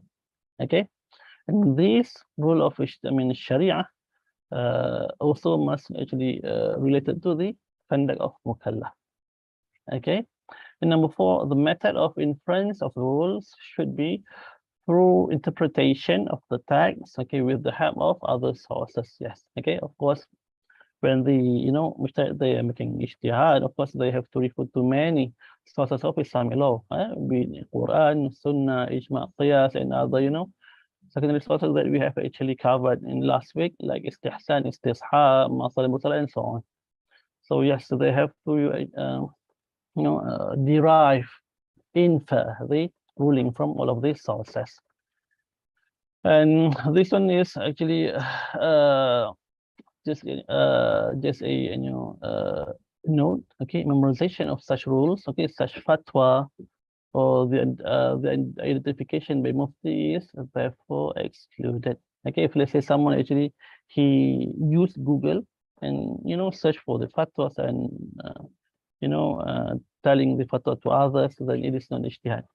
He is actually transferring the fatwa, the knowledge of the fatwa to other people, not ijtihad. Okay, good. Next. Okay, task of mujtahid.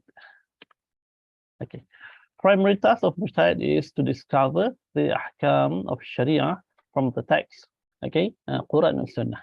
This includes the following activities. Number 1, discover the law that is either stated explicitly in the primary sources or is implied by the text. Okay, yes, because sometimes the ruling actually we can understand it easily. It is very clear from the Quran and Sunnah, but sometimes the ruling can be implied by the text. Okay, we have to really understand the underlying meaning from the Quran and Sunnah. This is number 1. Number 2, extend the law to new cases that may be similar to cases mentioned in the textual sources. Okay, so this one is actually referred to the qiyas that we have covered in last week. Yes, so qiyas, okay, as we all know, okay, and as we have discussed previously, firstly, it is not actually establishing new law, rather it is actually just transferring the hukum, existing hukum to new cases. Okay, next. Number 3, discover the law for new cases that are not covered by the previous 2 methods. Okay, so this is number 3, and this is very important today because today a lot of things happen. Okay, a lot of things happen, many new discovery, many new actually issues arise today with, you know, the technological advancement and whatnot. So there are many things that, you know, I mean,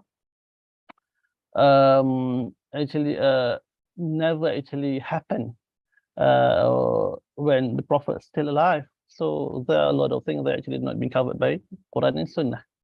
And the mujtahid today, they actually have to deal with this kind of, you know, new cases. They have to find the answer, find the legal ruling for these new cases that actually is not covered by the Quran, Sunnah, or even by Qiyas. Okay, so this is among the tasks of mujtahid. Next. Okay, Ijtihad is concerned with practical role of Sharia, which usually regulate the conduct of mukallaf. Ijtihad essentially consists of inference, istinbat, that amount to probability of zanni. Okay, so when you talk about Ijtihad, it is zanni, not qat'i. Qat'i only from, you know, Quran or Sunnah, but Ijtihad is zanni, thereby excluding the extraction of ruling from clear text. Okay, so yes, okay, Ijtihad considered with, you know, practical role of Sharia, ka'fa'al al-mukallafin, and again, it is, you know, it is actually a dhan, not qat'i. Ijtihad should not be exercised on matters such as the creation of the universe, okay, neither on the existence of the creator, because there is only one correct view, okay, nor on the obligatory status of the pillars, of 5 pillars, okay, of the faith, or even, you know, of our ibadah, or the prohibition of murder case, because they are known definitely from the clear text. Okay, so these are among the things that we shouldn't exercise ijtihad on these, you know, matters. So anything that actually have been covered, has been mentioned clearly in the Quran, then we cannot, you know, we cannot make sure on that particular issues. Okay, next. Ijtihad also takes place in cases where no evidences, direct or indirect, can be found of an issue faced by mujtahid. Okay. Actually, the same thing that I mentioned just now. You know, today, I mean, we have a lot of new cases. Okay, there is no evidence, direct or indirect. Okay, can you find? So mujtahid has to come out with his own ijtihad on these issues. Next. The basis of ijtihad. Okay, so this is from Quran. Ijtihad is validated by Quran, the Sunnah, and the state of reason. So the first one from Quran. يا أيها الذين آمنوا أطيعوا الله وأطيعوا الرسول وأولي الأمر منكم فإن تنازعتم في شيء فردوه إلى الله والرسول إن كنتم تؤمنون بالله واليوم الآخر ذلك خير وأحسن تأويله. So Allah says, all you who believe, obey Allah and obey His Messenger, and those who are in authority among you. And if let's say you have any dispute, so go back to Allah and His Prophet. This is number one. Number two, from Sunnah, Hadith Mu'adh, okay, and the Hadith, when a judge exercise ijtihad and give right judgment, he will have 2 reward, okay, ajran. But if he errs in his judgment, he will have still have 1 reward. Okay, so we have this is one hadith, and we have also, you know, hadith of Mu'adh, when actually Prophet want to send him Mu'adh to Yemen. When Prophet and asked him with what he will actually give judgment, he make actually his own judgment. So Mu'adh says with Quran, if they say there is no answer in Quran, he will refer to Sunnah. If they say there is no answer in Sunnah, then he will make his own ijtihad. Okay, so this is hadith of Mu'adh. Okay, and number 3, okay, rational argument. While the nusus of Sharia are limited, okay, new experiences in the life of the community continue to give rise to new problems. Yes, okay.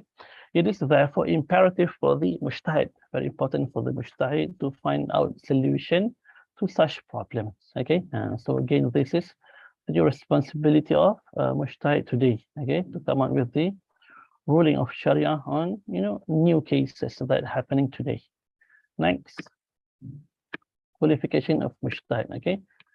Actually, there are, you know, if let's say you refer to, the Arabic, book of Usul al-Fiqh, I mean, there are some books that actually provide a very long list of, qualification of mujtahid. But for this course, I only actually mention several qualifications that are important. Okay, firstly, competent knowledge of the Arabic, Arabic language. It is actually to enable scholars to have correct understanding of the Quran and Sunnah. Because both Quran and Sunnah actually are revealed on in Arabic language. So if let's say the mujtahid doesn't understand the Arabic language, how actually he can actually derive the ruling from both of these sources? Because it is not enough and not suffice just to refer to translation of Quran. Because sometimes the translation of Quran doesn't really convey the true meaning of Quran or even the true meaning of Hadith sometimes. So the mujtahid need to actually have competent knowledge in Arabic language. And Shatibi, let's see that since the opinion of mujtahid is a proof or hujjah for a layman, this degree of authority necessitate direct access to sources and full competence in Arabic. So again, so this is what has been said by Shatibi. Moving on to the number 2, knowledge of Al-Quran. So mujtahid must know the Makki and Madani. Makkiyah and Madaniyah content of Quran. The occasion of its revelation, Asbab al-Nuzul, the incidences of abrogation therein. And he must have full grasp of the legal content, the Ayatul Ahkam, that actually contained in both Quran and Sunnah. So again, we should have to actually have good command and full grasp of this knowledge. Ulum al-Quran and whatnot. Next, knowledge of Sunnah. Mujtahid must be knowledgeable of the Sunnah as a whole, especially with reference to Hadith, al-Ahkam text. He must know the incidences of abrogation in the Sunnah, general and specific, khas, the absolute and qualified mutlaq and muqayyad, and the reliability or otherwise of the narrators of Hadith. So again, the mujtahid have to actually have knowledge on this, Sunnah. But it is actually not required for mujtahid to memorize all the Sunnah. It is actually not a qualification for the mujtahid to become Hafiz al-Quran or even the Hafiz of Sunnah. He knows he knows like 200 hadith. It is not a requirement. It is suffice if let's say he knows where to refer to. Next, knowledge of ijma'. Mujtahid must know the substance of the furu' words and the points in which there is an ijma'. He should be able to verify the consensus of the companion, of ijma' of Sahaba, ijma' tabi'in, and the leading imams and mujtahid of the past, so that he is guarded against the possibility of issuing an opinion contrary to ijma'. Yes. So this is actually quite important, because when mujtahid knows the ijma' that actually has taken place previously, so he actually can avoid this kind of mistake, where he will actually not give ijtihad that is actually against the ijma' that actually has already taken place. Next, knowledge of qiyas. Adequate knowledge of the rules and procedures of qiyas is essential for mujtahid, because Quran and Sunnah on the whole do not completely specify the law as it might be stated in juristic manual, but contain general rulings and indication as to the causes of the ruling, the illah of such ruling. The mujtahid is thus enabled to have recourse to analogical deduction in order to discover the ruling for an unprecedented cases. Cases. So yes, qiyas also is very important. Knowledge that must be possessed by mujtahid. Next, knowledge of maqasid sharia, which consists of the masalih, consideration of public interest, particularly the 5 principles, حفظ الدين, حفظ النفس, حفظ العقل, حفظ النسب, and حفظ المال. As the recognized objective of the lawgiver. So again, mujtahid must know about this, have good command of this knowledge of maqasid Sharia. And I believe next week you guys shall be having lecture on maqasid Sharia by my dear friend Dr. Said Mohsin, inshallah. Okay, next. Knowledge of general maxim of fiqh. Okay, after this you're going to have your session with Prof. Amanullah, and this is a very important thing for to possess this kind of knowledge. Okay, example here, removal of hardship, al-mashaqqah tadrib al-taysir, and you have the al-yaqin la yazul bi-shak. Okay, many other qawa'id fiqhiyyah that you will learn after this, inshallah, with Prof. Amanullah. Next, mujtahid must be an upright, adil person who refrains from committing sins and whose judgment the people can trust or rely upon. So actually, this is, quite important. Okay, because when let's say mujtahid is a person in when he is in position where his opinion will be relied upon by others. So if let's say he is not adil person, he keep committing mistake, he keep committing sins, he also if let's say he tell lies to others, he cheat others, then how people can rely upon his judgment or his opinion. So this is actually a very important qualification. Mujtahid must be adil person. Okay, next.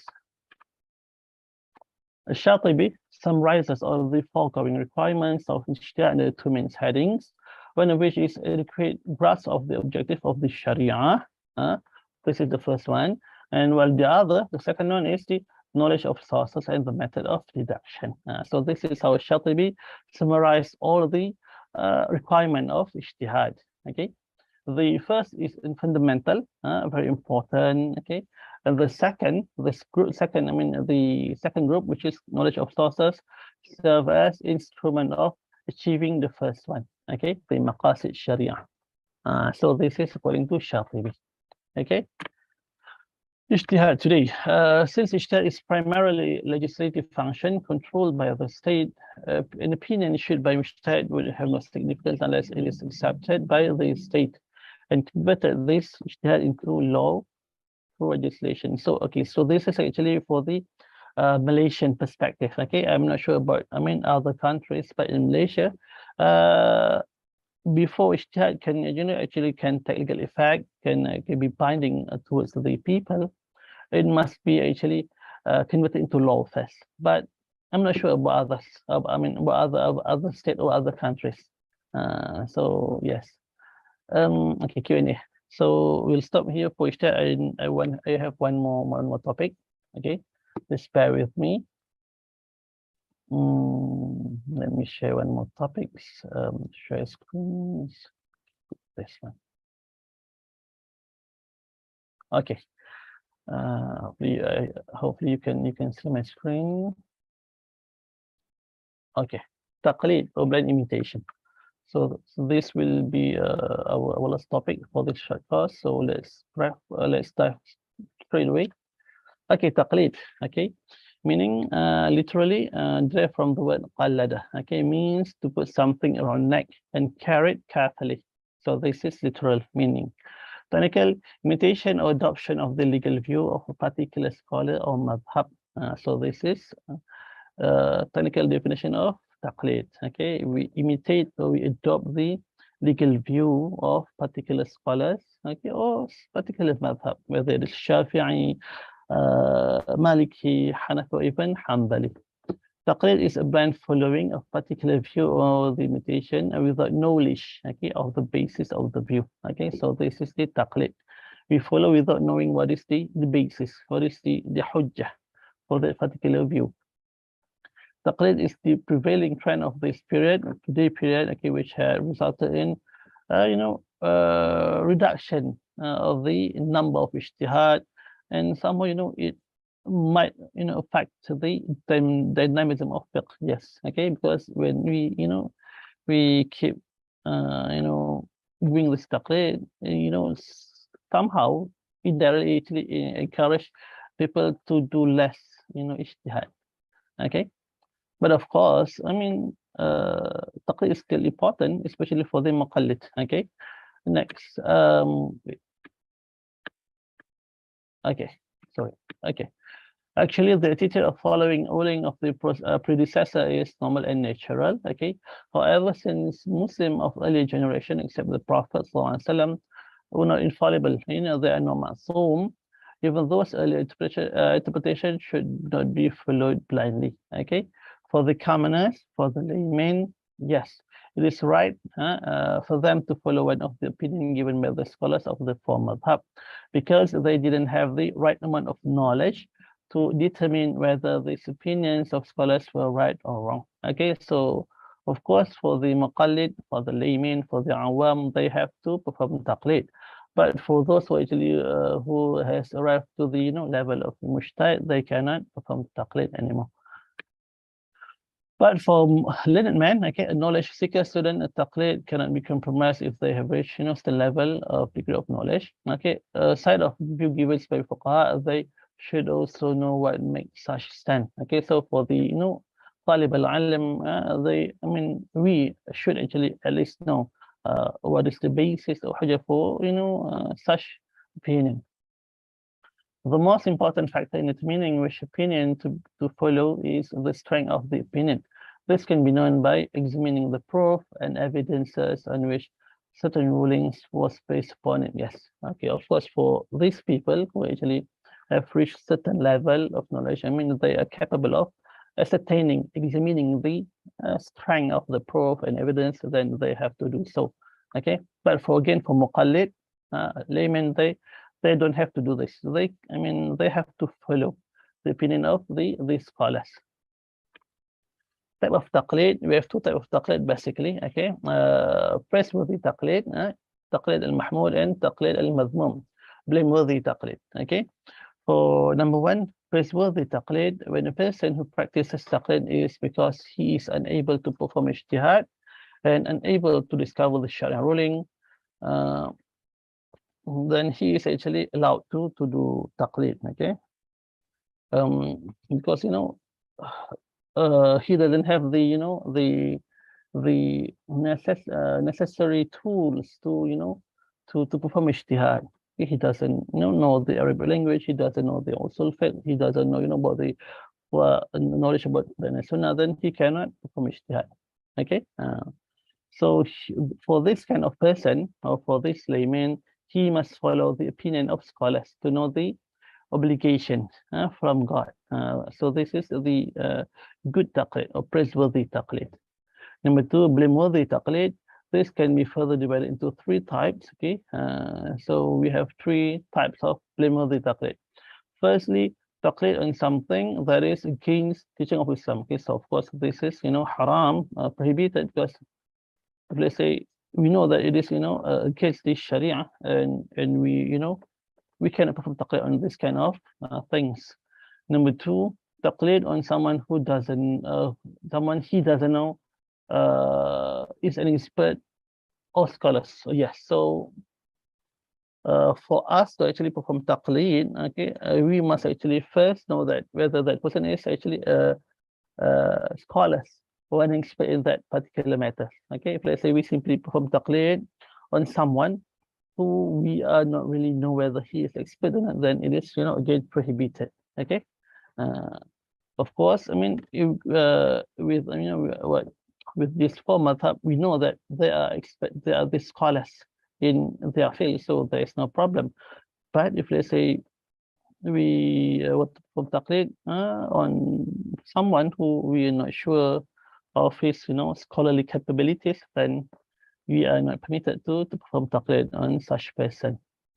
And number three, a taqlid after the hujjah has been given that against the word of muqallid. So yes, this is also actually prohibited. Okay, if let's say we have give the hujjah to the person, and this hujjah actually against the word of muqallid, then it is prohibited as well. Okay, so this is taqlid.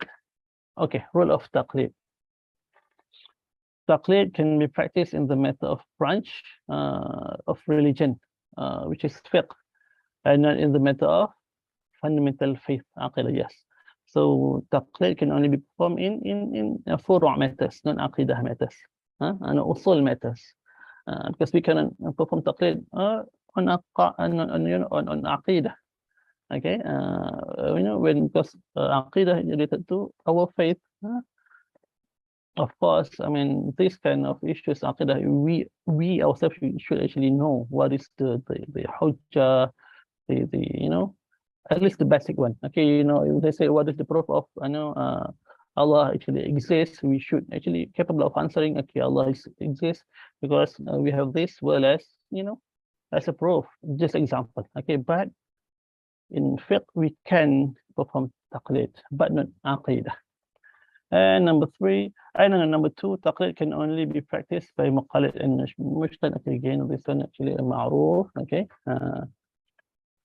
relation of taqlid with concept of ittiba'. Okay, so taqlid is a blind following of particular view or the imitation without knowledge of the basis of the view. Okay, whereas ittiba' is following the opinion of others or other scholars while knowing the authorities or evidences used by the scholars. Okay, so this is what we call as the differences between ittiba' and taqlid, and this somehow related to the division or categories of people today, because we have this division where we have mujtahid, we have muttabi', and we have muqallid. This is one division.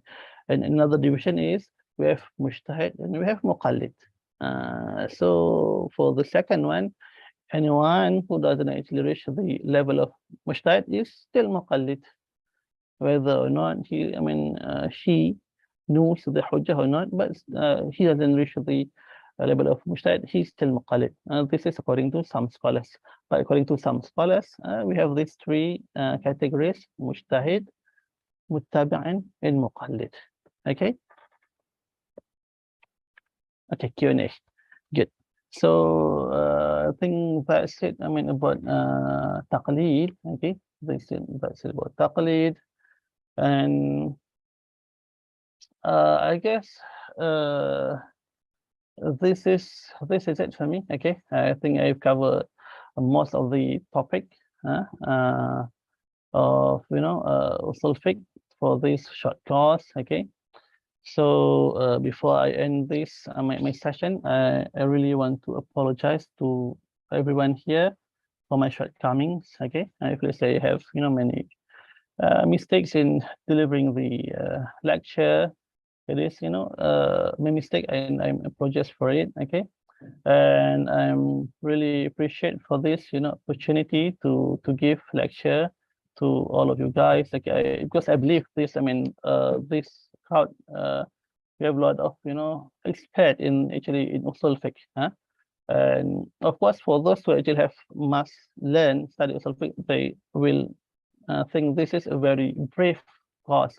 But for those who doesn't have any basis and any background on Sharia or Usul al-Fiqh, this is a very good kickstart for them to start learning Usul al-Fiqh after this, inshallah. Okay, and in my class usually I will try to get to know to my to all of my students, but sadly we don't have enough time here, so I'm very sorry. Okay, so آخر الكلام أنا متأسف جدا لأي أوجه قصور من جانبي في إلقاء المحاضرة، وأنا متأسف جدا لأنني لم أستطع البيان والشرح لجميع الفصول والأبواب في هذه المادة بالتفصيل لأن الوقت ضيق جدا، لكن الحمد لله على كل حال. الحمد لله على هذه الفرصة الجميلة لإلقاء المحاضرة في أصول الفقه أمامكم. أعتقد أن نكتفي بهذا القدر. أقول قولي هذا، أستغفر الله العظيم لي ولكم. شكرا على حضوركم، شكرا على حسن استماعكم، شكرا على انتباهكم. السلام عليكم ورحمة الله وبركاته. So I'll pass the mic to our brother Sheikh Sept. Thank you very much. Jazakallahu khairan. Jazakallahu khairan ya Dr. Khairul. Inshallah الآن نحن ننتظر أسئلة من كل الطلاب في هذه الحصة، فتفضل أي أحد يريد أن يسأل السؤال ممكن في شات، أو ممكن يعني تأخذ المايك وتسأل مباشرة عند الأستاذ دكتور خيرول. تفضل.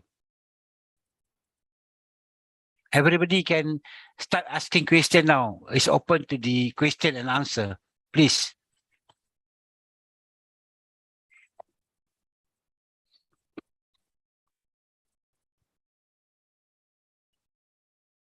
There's one question in the chat comment. All right. Okay, let me see.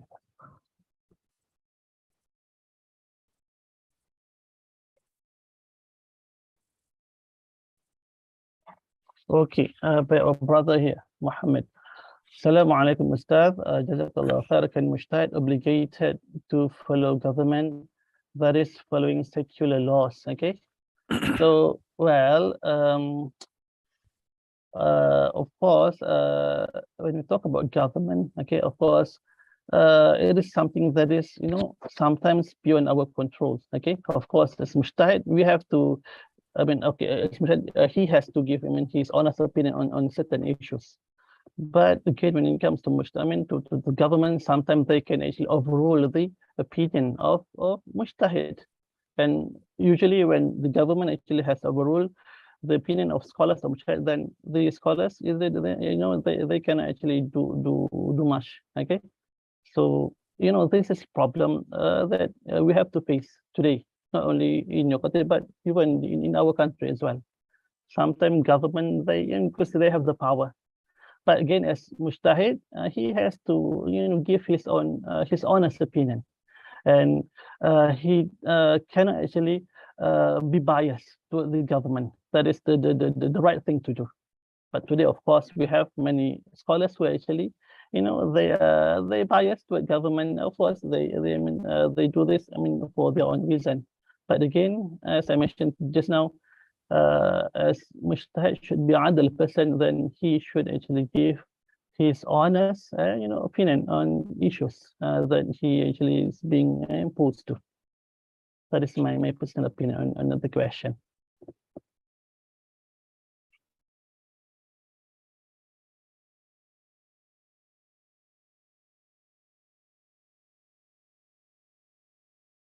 Okay. Wait, please. Oh, really? Some says that they cannot see the writing. Oh, sorry. This slide. Okay, it's okay. So don't worry. When you get the slide, inshallah, you can see all of the slide. But first, when I actually presented here, there are some part of it actually is actually hidden. But don't worry. When you get the slide, you can see all of the points that being written on the slide. Don't worry about it. Okay. As non-scholars of most of ordinary people, which fatwa should be followed if two or more mujtahid really is different? Okay, good.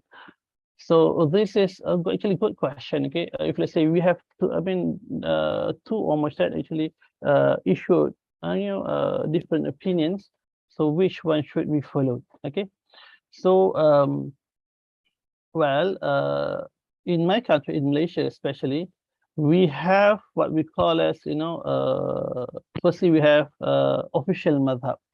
In Malaysia, we are following Shafi'i madhab, okay, which means most of the opinion that we followed, especially in ibadah matters, are following Shafi'i. But in other other aspect, like in muamala, for example, our country, they opt to follow the Hanafis, for example, because it is much more suitable to today's practices. So again, in Malaysia, we have our fatwa institution, and they will be responsible to issue fatwa or opinion that should be followed by people Muslim in Malaysia. But if let's say in your country, you don't have this fatwa institution, or for example, the fatwa in your country doesn't have what we call as binding power, then well, you can actually, if let's say you have a couple of scholars giving, opinion on some matters, but different opinion, you can actually follow one of them that actually you think is the right for you, but make sure that when you follow one opinion, you will not actually, disrespect to others' opinion, because this is what we are facing today, the issue of loss of adab. Okay, when we follow one opinion and we tend to actually reject others, we actually try to tend to say others is wrong, others is bad. Only we, our opinion is correct. This is actually a very, very wrong attitude. Okay, we should respect each other's opinion. Okay, as long as it is actually within the boundary of ikhtilaf between Muslim. Okay, so you can choose the opinion that you think is suitable for you, but you must also you must also respect others' opinion. Okay, that is my personal opinion on this question. Okay. Next question, please. How do we solve issue of taqlid in case of nisfu sa'? It is must that the rijal be at nisfu sa' or just above the ankle. What is the relevance of hadith of whereby it was said by the Rasul said Abu Bakr law his subhanallah. Actually, I don't really understand the question. I'm sorry. Okay.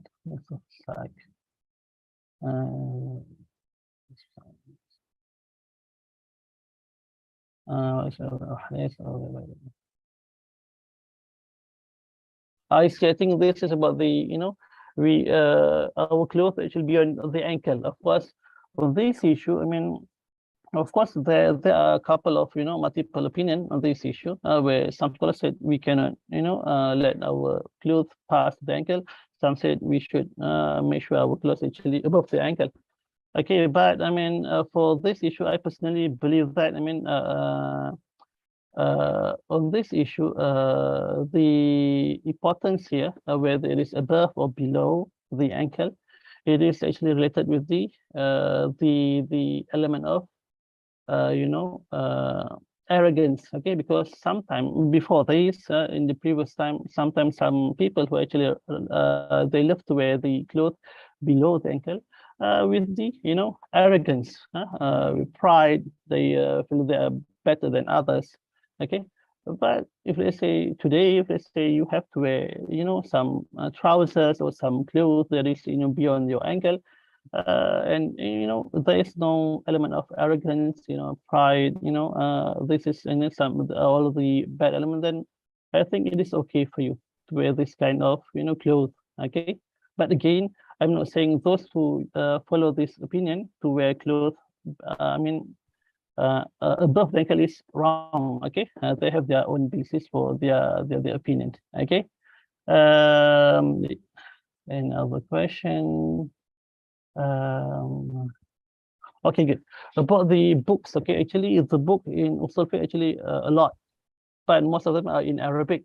But in English, we have couple that I know of, like the book of Professor Hashim Kamali. It is in English, Principle of Jurisprudence. You can try to Google it and you can find it. Okay, Principle of Jurisprudence. And you can also find the book of with the same topic, Principle of Jurisprudence, but written by Nyazi, N-Y-A-Z-E-E. Okay, you can find these books. Okay. A lot of questions. Subhanallah. Should I answer all of it, Brother Sheikh Sahab? If we cannot answer, then we will answer using the chat box. Inshallah. Okay, yeah. Because I believe right now is the time for our respected Prof. Amanullah. I think he is waiting. Okay, I think that's it from me. Thank you so much, everyone. Again, I apologize for my shortcoming. Assalamu alaikum wa rahmatullahi wa barakatuh. Jazakallah, Doctor. Jazakallah. So now, inshallah, it's already 11:45. We would like to invite Professor Dr. Muhammad Amanullah and give a talk regarding Al-Qawa'id al-Fiqhiyyah. So, inshallah, if Dr. Amanullah is ready, we will pass over to him.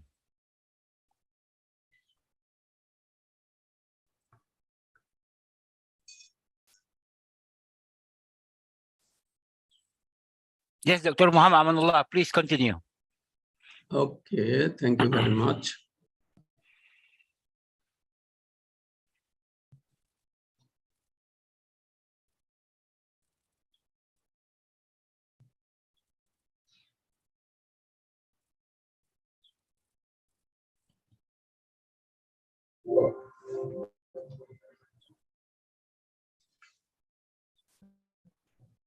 Bismillahirrahmanirrahim. Alhamdulillahi Rabbil Alameen. Wassalatu wassalamu ala ashrafil anbiya'i wal mursaleen. Amma ba'd. Dear brother, coordinator, and my beloved participants, Assalamu alaikum wa rahmatullahi ta'ala wa barakatuh. Rabbi shrah li sadri wa yassir li amri wahlul 'uqdatam min lisani yafqahu qawli. Rabbi yassir wa la tu'assir wa tammim 'alayya bil khair. Rabbi zidni ilma, Rabbi zidni ilma, Rabbi zidni ilma. So today, before we start our last class of this module, I have some questions that I collected from my last class. I am going to answer them first, then inshallah, I will start with the lesson of today. I am sorry that in my last class, I was unable to jot down all the questions. I was able to jot down only 7 of them. So I am going to answer them. Can you hear me? Yes, we can hear you very well, loud and clear. Okay. The first question was how to get the English books on this topic. Okay, on the first day of my classes, I have given course outline, and over there all the names of the books were written and also the publisher. So normally, if someone wants to have these books, he should contact the publisher. Let's say one book is published by Islamic Banking and Finance Institute, Malaysia, that is in Kuala Lumpur. If you go to Google, you can find their website and you can contact them, even the email address. Then another book was published by the Association of Muslim Lawyers in London. So I think this publisher also can be found in the website. Another book that I did not mention in the course outline, that is Islamic Legal Maxims and their application in Islamic finance, written by Dr. Muhammad Akram Al-Din and some other scholars. So this book is published by ISRA. ISRA, that is at Kuala Lumpur. So they have also their website. You can contact them and ask them.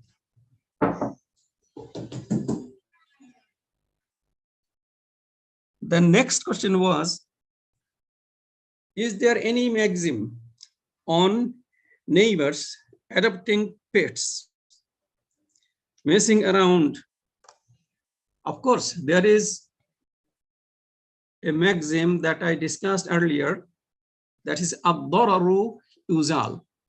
Harm must be eliminated, must be removed. If your neighbor harms you and other people living in the area with having a pet, then of course, he should be responsible for that. He or she cannot harm other people. So he or she has to control, her pet. Then the third question was, what is the hukum of selling najas? According to Hanafi school of law, selling of pork alcohol, dead animals, and blood, all these are najas, is not allowed. However, selling natural fertilizer such as cow dung, camel dung is allowed because they are useful. They are useful, they can be used as fertilizer. The next question.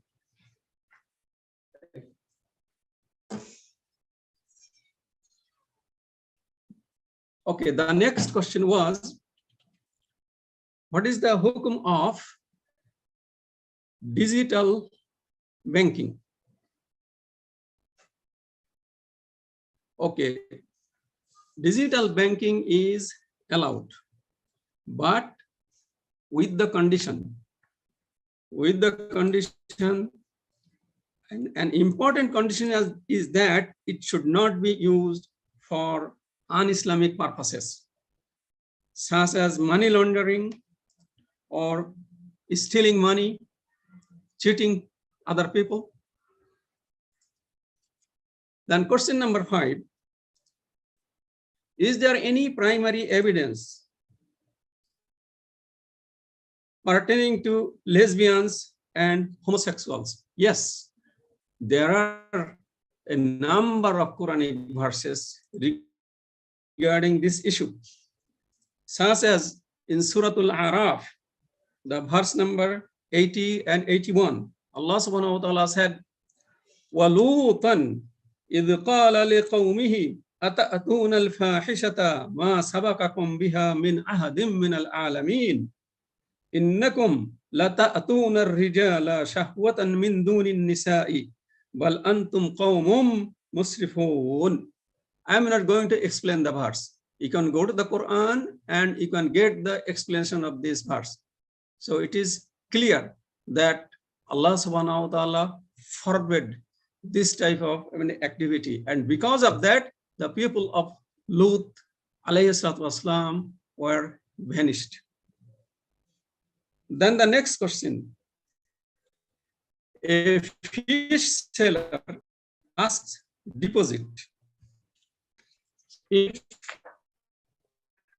fish is available, then he will supply it. Is it a valid practice? Yes, it is valid with the condition that he will return the whole deposit if he is unable to get any fish. On the other hand, if he can get the fish, then of course the price should be taken for that fish, not the whole money. The rest of the money also should be returned to the depositor. Then the last question was, when someone is certain he is adopted, but the adopting parents deny it, what should be the correct stand in Islam?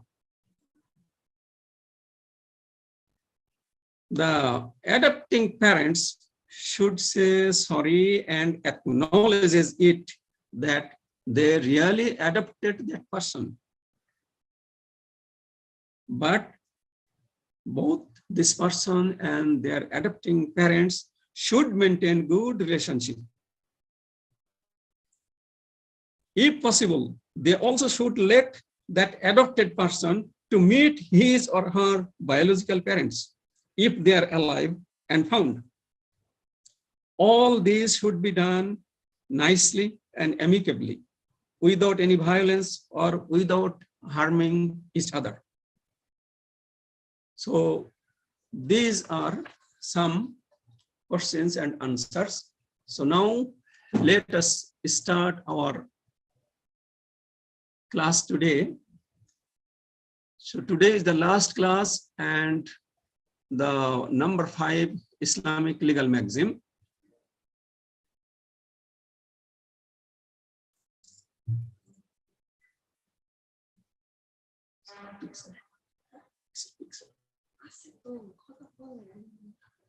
Okay, first,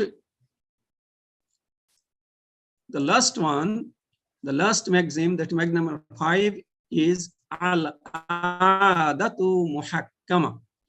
Custom is an arbiter. Let us see the literal meaning of these two words. That is al-ada and muhakkama. Al-ada came from awada. Awada literally means to return to something again and again.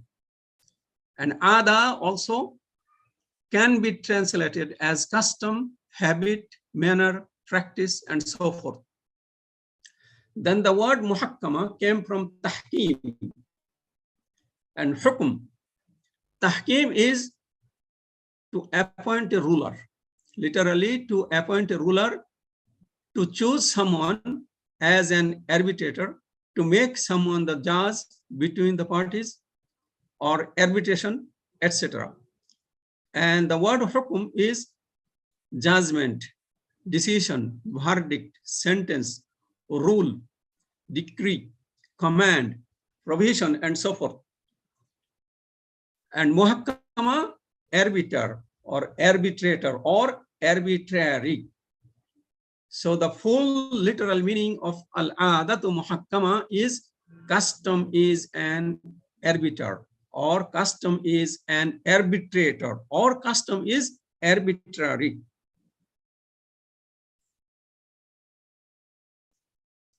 Then the meaning of ada as an Islamic term. Scholars have provided several definitions of ada. After mentioning some of these definitions, a contemporary scholar prefers the following definition, which is in Arabic, mastaqarra fi nufusi min jihatil uquli wa talaqqathu ittiba'u as-salima bil qabuli. It means ada is something that is established in the minds of people on the basis of their intellect, and their sound nature accepts it. Another scholar, Sheikh Zakaria al-Ansari, said, mastaqarrat an-nasu fihi ala hukm al-uquli wa aadu ilayhi marratan ba'da ukhra. Ada is something which is established among the people according to the judgment of their intellect, and they return to it or practice it again and again.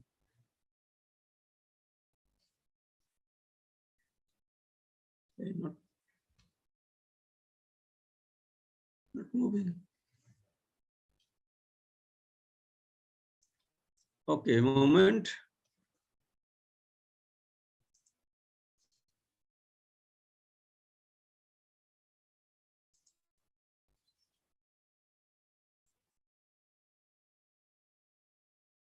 Okay, based on these definitions, an ada should have the following attributes. An ada should be well established in society. Then human intellect judges it as a good practice, and sound human nature accepts this practice. It is repeatedly done or practiced by most of the people of a society. These are the important attributes of an ada.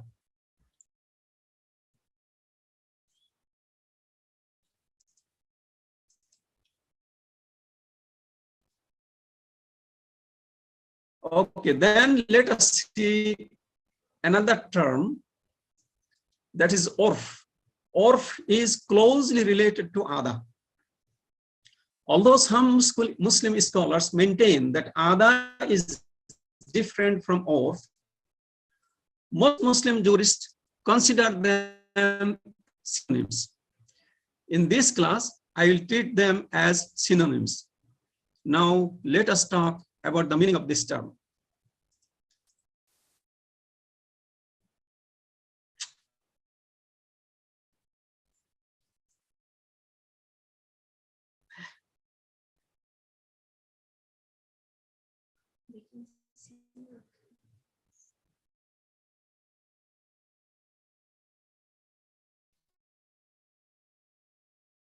So the literal meaning of urf, custom, practice, tradition, habit, uses, etc.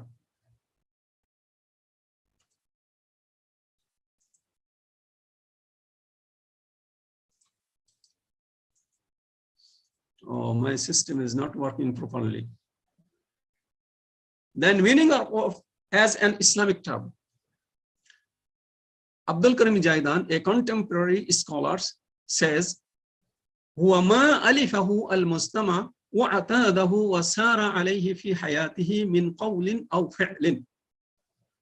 Urf is a word or action which is familiar to a society and practiced and maintained by them in their life. Another scholar, Al-Jarqa, says, عادة جمهور قوم من قول أو فعل. Urf is a word or action which is practiced by majority of people.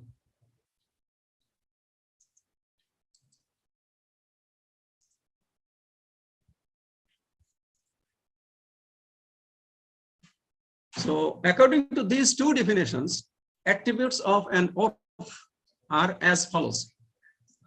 Number one, it is familiar among the society or a particular group of people. Number two, it is practiced by most of the people of a society or most members of a particular group of people. Number three, it can either be a word or an action.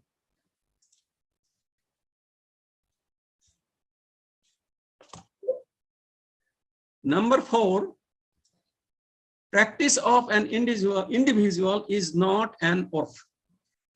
So according to these attributes, there is no contradiction between ada and between urf. However, an ada can be individual also, which is not acceptable as a source of law. Therefore, an important point of similarity between ada and urf is that both should be the practice of majority of people or most members of a particular group.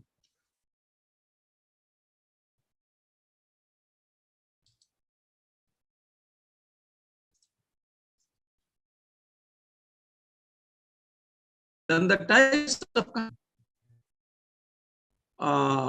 my brother Dr. Khairul, discussed them in his last class. Still, I need to,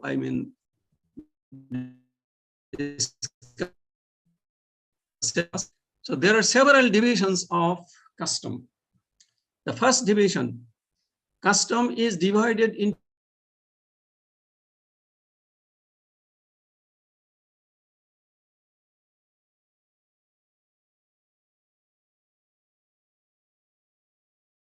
two types. Action related without fixing the time to stay in it and without fixing the amount of water to be used. So this is an urf amali, action related custom.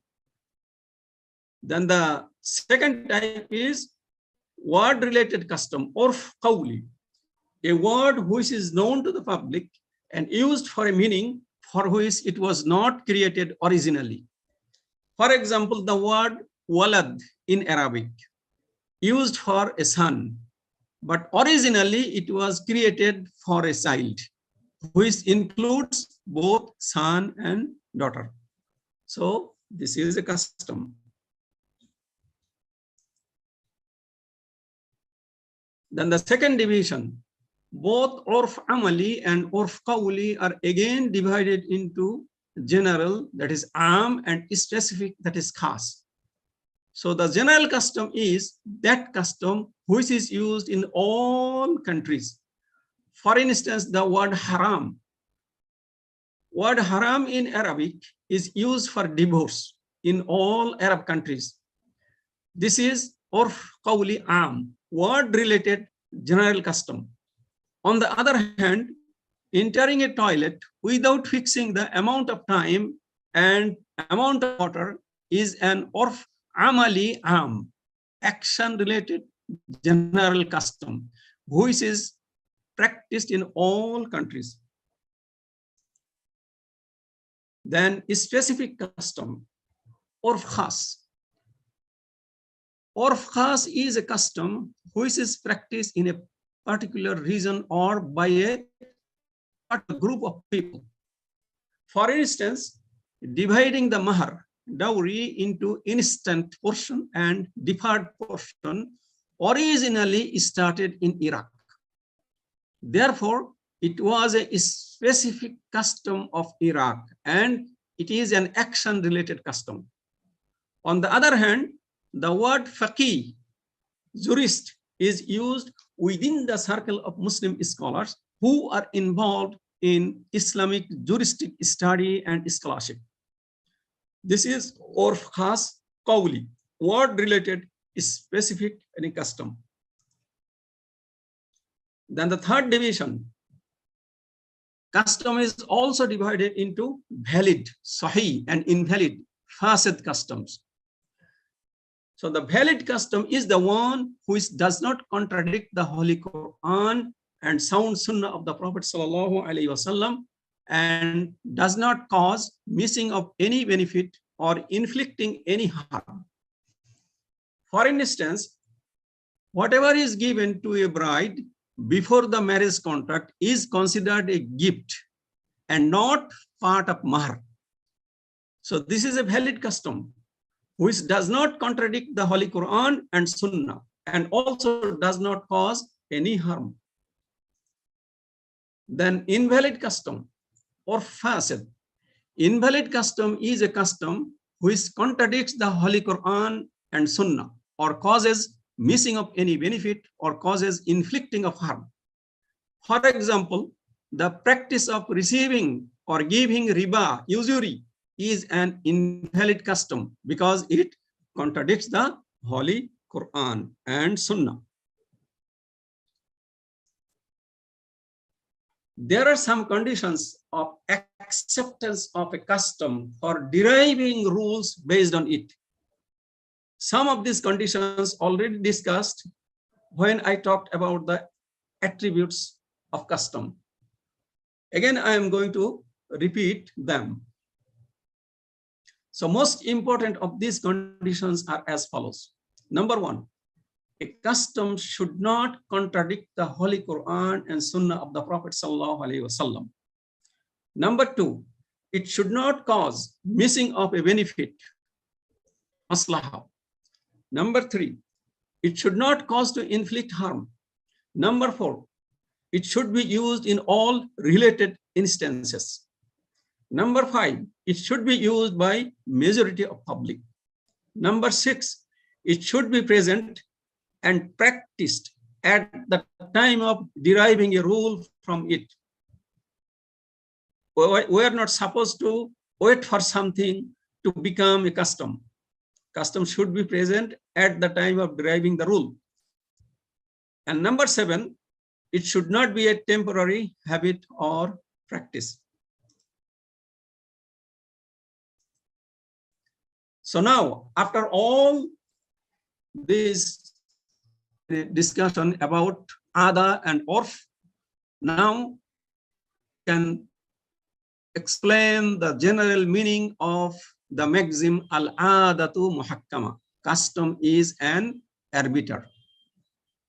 A custom, whether it is general or specific, whether it is word related or action related, and which is practiced by the majority of people, and which does not contradict the Holy Quran and Sunnah, does not cause missing of a benefit, and does not cause to inflict any harm, is considered to be a source for deriving a rule of Sharia for an issue for which no text of the Quran and Sunnah of the Prophet ﷺ is found. If there is a text in the Quran or Sunnah, then of course we are not supposed to use custom. If there is no text in the Quran and Sunnah, only then we are supposed to use, custom. Then the importance of this maxim. Importance of this maxim can be summarized in following points. Number one, custom is considered to be a subordinate or supplementary tabai source of Sharia. Number 2, Muslim jurists use this maxim for deriving rules for many issues. Number 3, a Shafi'i jurist, Qadi Hussain, referred the whole mazhab of Imam Shafi to 4 Islamic legal maxims. One of them is this maxim, which is custom is an arbiter. Number 4, among all schools of Islamic law, probably Maliki school used it most, then Hanafi school, then the remaining schools. Number 5, custom is used to explain some Quranic verses, especially to make a general expression, as specific, and to make an unqualified, mutlaq expression as qualified or muqayyad. Number 6, it has great role in the judiciary to solve the disputes among the people. Number 7, it has also a great role in the field of fatwa. A mufti should know the customs of his area before issuing a fatwa related to the issues, rules of which are not found in the Quran and Sunnah, and they are based on customs. Then some of the sources of this maxim. Proofs of the Holy Quran. Allah subhanahu wa ta'ala says, وَلَهُنَّ مِثْلُ الَّذِي عَلَيْهِنَّ بِالْمَعْرُوفِ, and women shall have rights similar to the rights against them, according to what is fair or reasonable. Surah Al-Baqarah, verse number 228. Allah subhanahu wa ta'ala also says, وَعَاشِرُهُنَّ بِالْمَعْرُوفِ, live with them with fairness or honorably. So according to some scholars, there is an indication to urf in the word of al-ma'ruf in these verses. It means that what is fair according to the practice or custom of the society should be applied in living with the wives and giving their rights. Of course, many of them are based on the Quran and Sunnah. If some things are not found in the Quran, then of course we should use urf.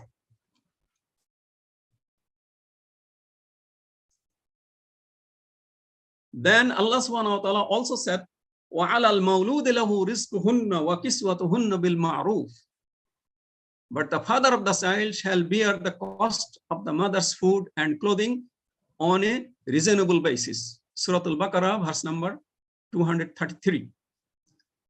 So Ibn Kasir says that the father should bear the cost of food and clothing of the mother according to the custom in her society.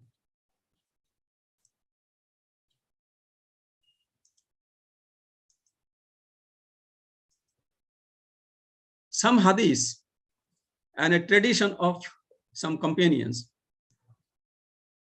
The Prophet ﷺ said to Hind, daughter of Utbah, "Khudhi ma yakfiki wa waladaki bil ma'ruf." Take from the wealth of your husband what is sufficient for you and your child. According to Bukhari and Muslim. So the Prophet ﷺ ordered this lady, Hind, to take what is reasonable or fair according to the custom of her society, and which is enough for, her living and her children's living. Then number 2, when the Prophet ﷺ migrated to Medina, several customary practices were used by the people over there. He approved a number of them. Salam, Mudaraba, and so forth, but with adding some Sharia condition to them. Number 3, a tradition had been narrated by Abdul ibn Mas'ud radiallahu ta'ala anhu, who said, "Ma ra'ahu al-Muslimuna hasanan fahuwa hasanun in the law." It means what is considered good by Muslims, that one also considered by Allah subhanahu wa ta'ala as a good thing. So it is narrated by Imam Ahmad in his book of Musnad. Then ijma, consensus. Muslim jurists unanimously maintain that the custom can be used to derive the rules of Sharia, especially for those issues for which no rules can be found in the Holy Quran or in the Sunnah of the Prophet sallallahu alaihi wasallam. So now let us see some application of this maxim. So I am going to divide it into several types. First one, transactions. If an agent was asked in Saudi Arabia to buy a car for 5,000 riyals with no further specification on the currency, that agent has to buy it using Saudi riyals, because it is customary that riyals refer to Saudi riyals in Saudi Arabia. So this agent cannot buy using Qatari riyals, for example. However, in Malaysia, there is a state called Kelantan. Over there, the word riyal is used for ringgit. So an agent, of course, cannot use Saudi riyal over here. Rather, he has to use Malaysian ringgit, because riyal means Malaysian ringgit. A kind of buying and selling is called buy al-mu'ata, which is normally concluded without the utterance of offer and acceptance. This type of transaction involves a small amount of money. Every day we go to the market and we practice this type of buying and selling.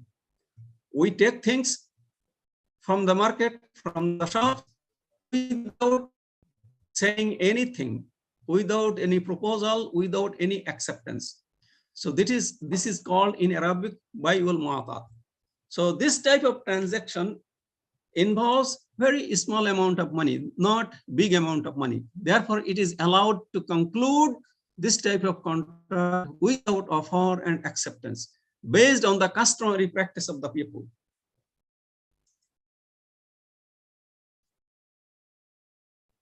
Then another example, whether something has monetary value or not, it depends on the custom of that area or that country.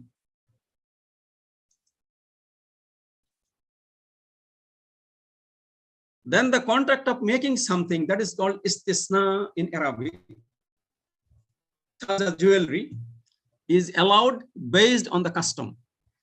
There is no any Quranic verse or hadith in this regard.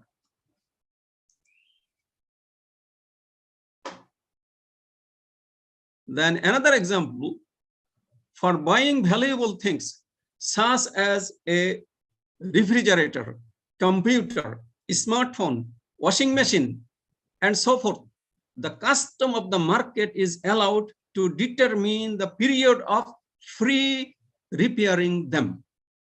So that is the custom of the market. If the custom says that it should be 1 year, then it is 1 year. If it says that is 2 years, then it should be 2 years.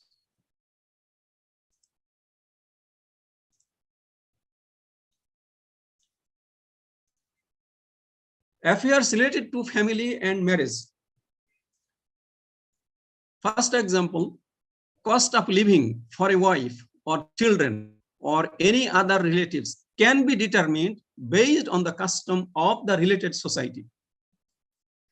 Another example, the age of puberty can be decided based on the custom of the related society. This one, of course, if it is not known that a child is in puberty or not, only then we can use the custom. Then third example, if a proposal, khitbah of marriage,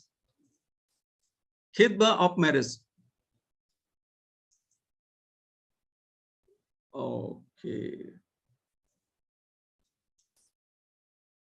sorry, I mean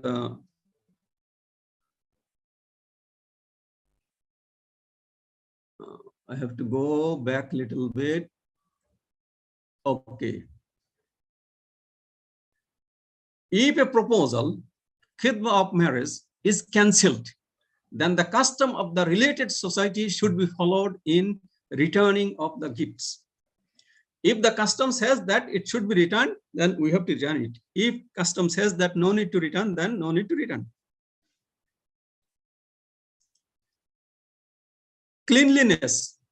The minimum duration of haid, menstruation, for women can be decided based on the custom. Also, the minimum duration of tuhur, purity, for women also can be decided based on the custom. Then crime. The discretionary punishment, that is al-uqubat al-ta'ziriyya, for internet-related crimes can be determined on the circumstances and situations in which the crime is committed. Likewise, the punishment for cheating in examinations can be determined on the basis of custom.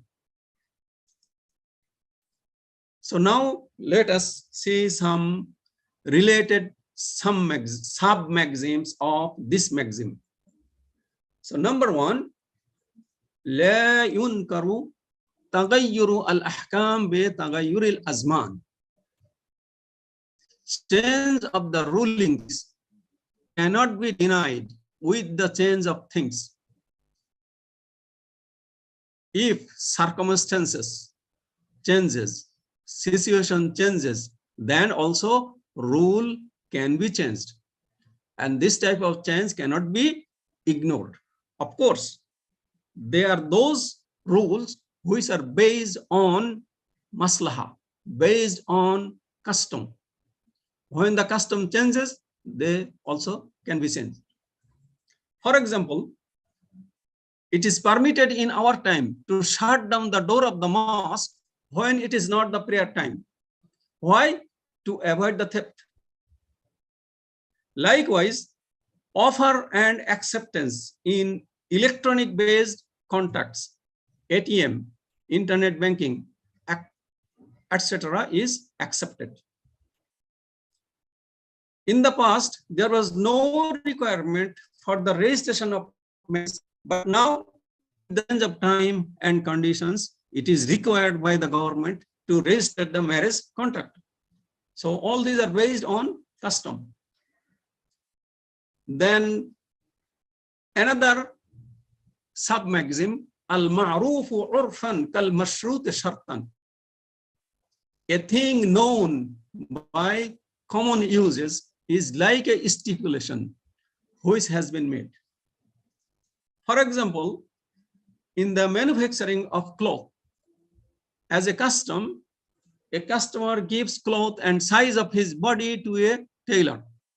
Subsequently, the tailor will make dresses for the customer without returning any remaining items or cloth back to him. So, it is the practice, it is the custom.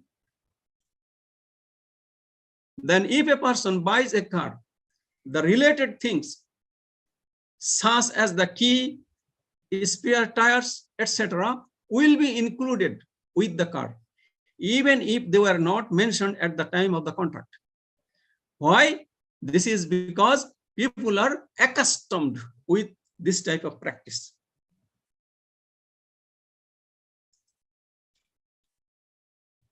Okay, then another sub-maxim, al-ma'rufu bayna at-tujjari kal-mashrut baynahum.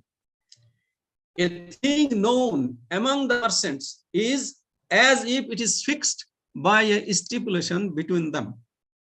For instance, if a merchant sold a commodity to a purchaser without agreement as to the time or manner of payment, and it was customary for these merchants to obtain the price by weekly installment, then the contract of sale should be interpreted according to that custom.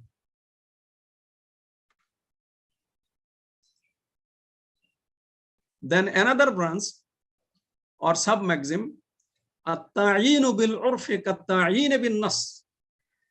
A matter established by custom is like a matter established by a legal text. For example, if a contract of sale is concluded using local currencies, then a dispute occurred about the payment of currency, then it must be referred to the type of currency used in that place of transaction, unless it is stipulated otherwise.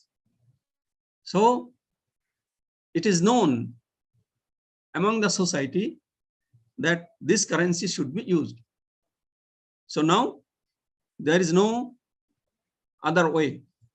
It is not allowed to use any other type of any currency unless it is mentioned in at the time of contract.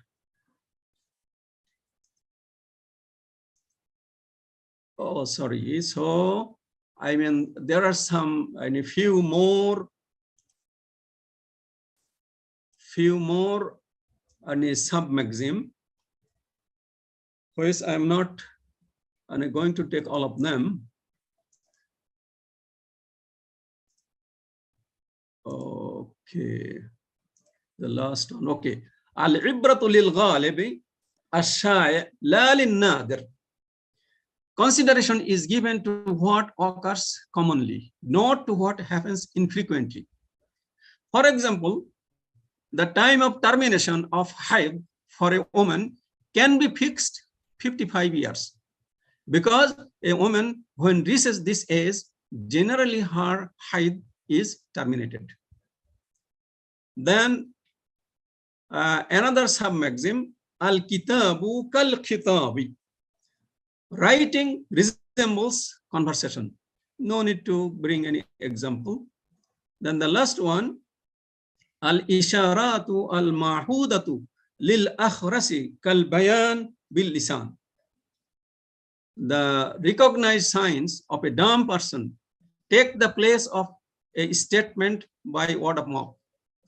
Also, there is no necessity to bring any example for that. It is well known to all of us.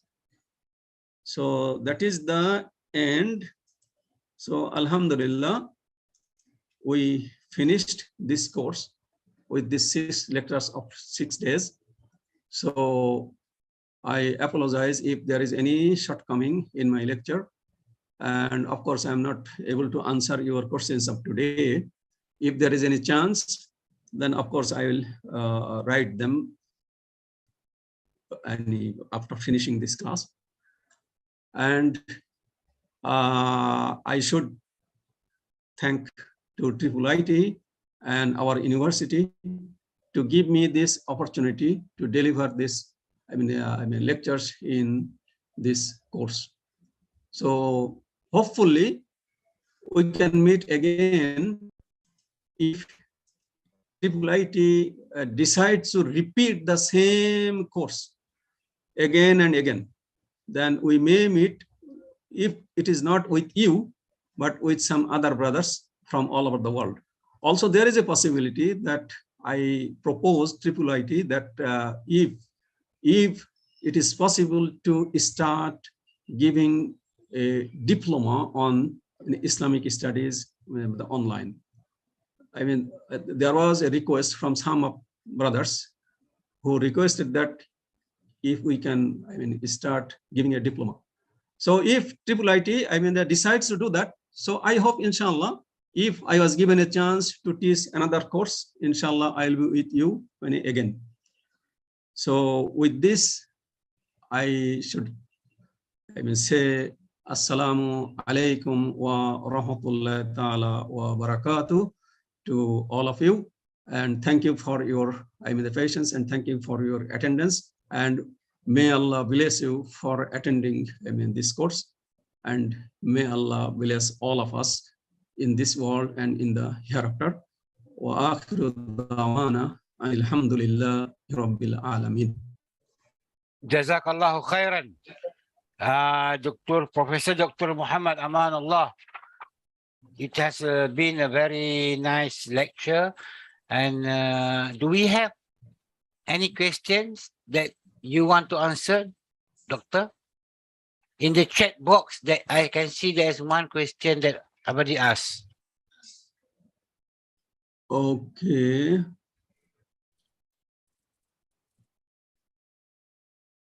Jazakallah khairan. Please, how is the period of women be determined by the custom? Okay. How a period of women be determined by the custom? Of course, I mean this custom can be an exception from the custom of the society. This custom goes back to the practice of the lady and herself. Practice of the lady herself. So let's say her practice was 3 days, but suddenly it became 4 or 5 days or more. So now she can consider that her original practice is 3 days. Now, after 3 days, whatever extra days are there considered to be a sickness, not the regular period or regular duration of her haid. So now, I mean, she has to pray after 3 days. Okay. Salam Prof. Amanullah, what is the minimum acceptable product markup on buying and selling process? From a small mark of and from it. Thank you for the answer. I mean, it also depends on the custom. I mean, in some places, it could be, I mean, the 10%, 20%, and 30%, or even 50%. I mean, we cannot fix it. It depends on the custom.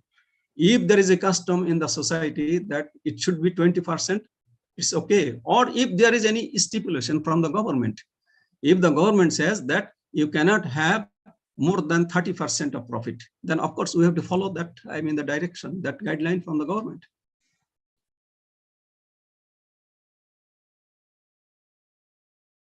Okay, that's all. Yeah, seems like they have some other people asking questions that Prof. Whether you want to answer them or not now. Oh, okay, yes, I can, if you give me time.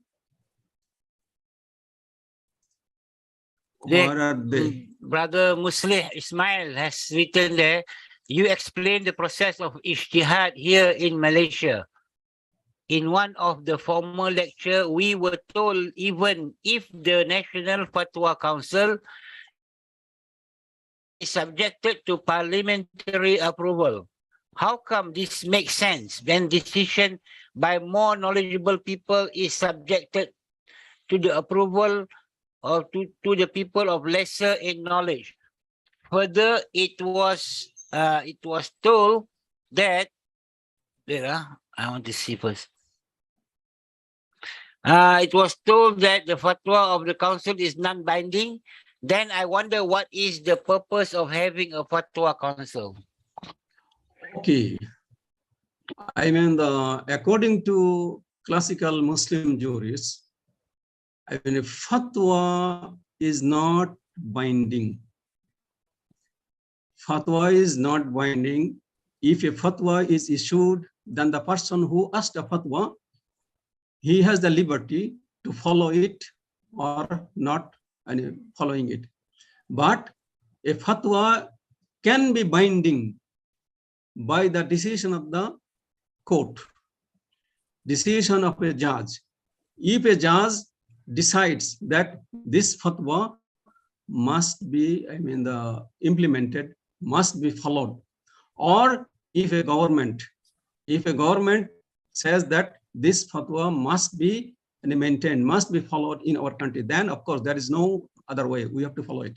So this is the well-known, the practice of most of the jurists, that fatwa is not binding unless it is, approved by the government or by the judge.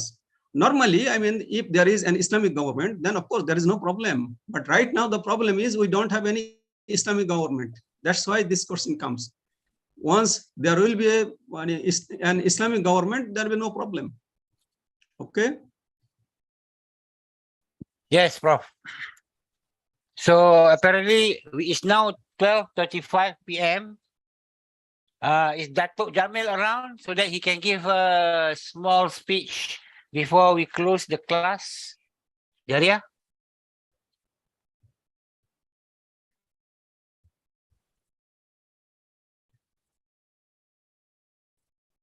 Okay, Prof. I don't think Datuk Jamil is around.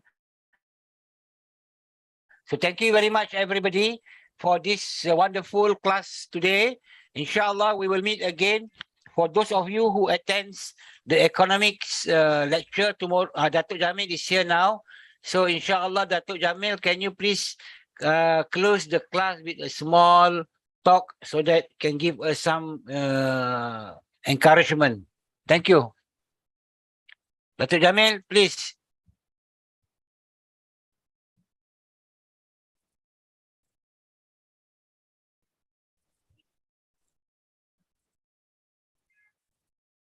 You cannot hear? You have to unmute.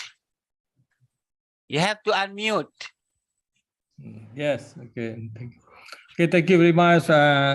Assalamualaikum warahmatullahi wabarakatuh. Thank you, Brother Syed Shahab, our moderator, and also our moderator this morning, Sister Juwaria from Cambodia. But Syed Shahab is not from Egypt. He is from Malaysia. And I would thank you very much to all the participants who have been with us through Zoom, YouTube, and Facebook. And thank you so much, Professor Amanullah, for completing your 6 weeks lecture. Alhamdulillah, I hope all the participants will be satisfied with what we are doing, and we hope that if any shortcoming for the past 6 weeks, please inform us. And for your information, this is only the first 6 weeks of the program. So we have another 12 weeks to go. Okay, inshallah, next week we will start with a new topic and new lecturers. It is already in your schedule. So make sure all of you don't forget to participate in this program for the next 12 weeks, inshallah. So thank you very much again, Professor Amanullah. Thank you to all. Assalamualaikum warahmatullahi wabarakatuh. Waalaikumsalam You warahmatullahi are welcome. wabarakatuh. Waalaikumsalam warahmatullahi wabarakatuh. Salam to everybody. Waalaikumsalam.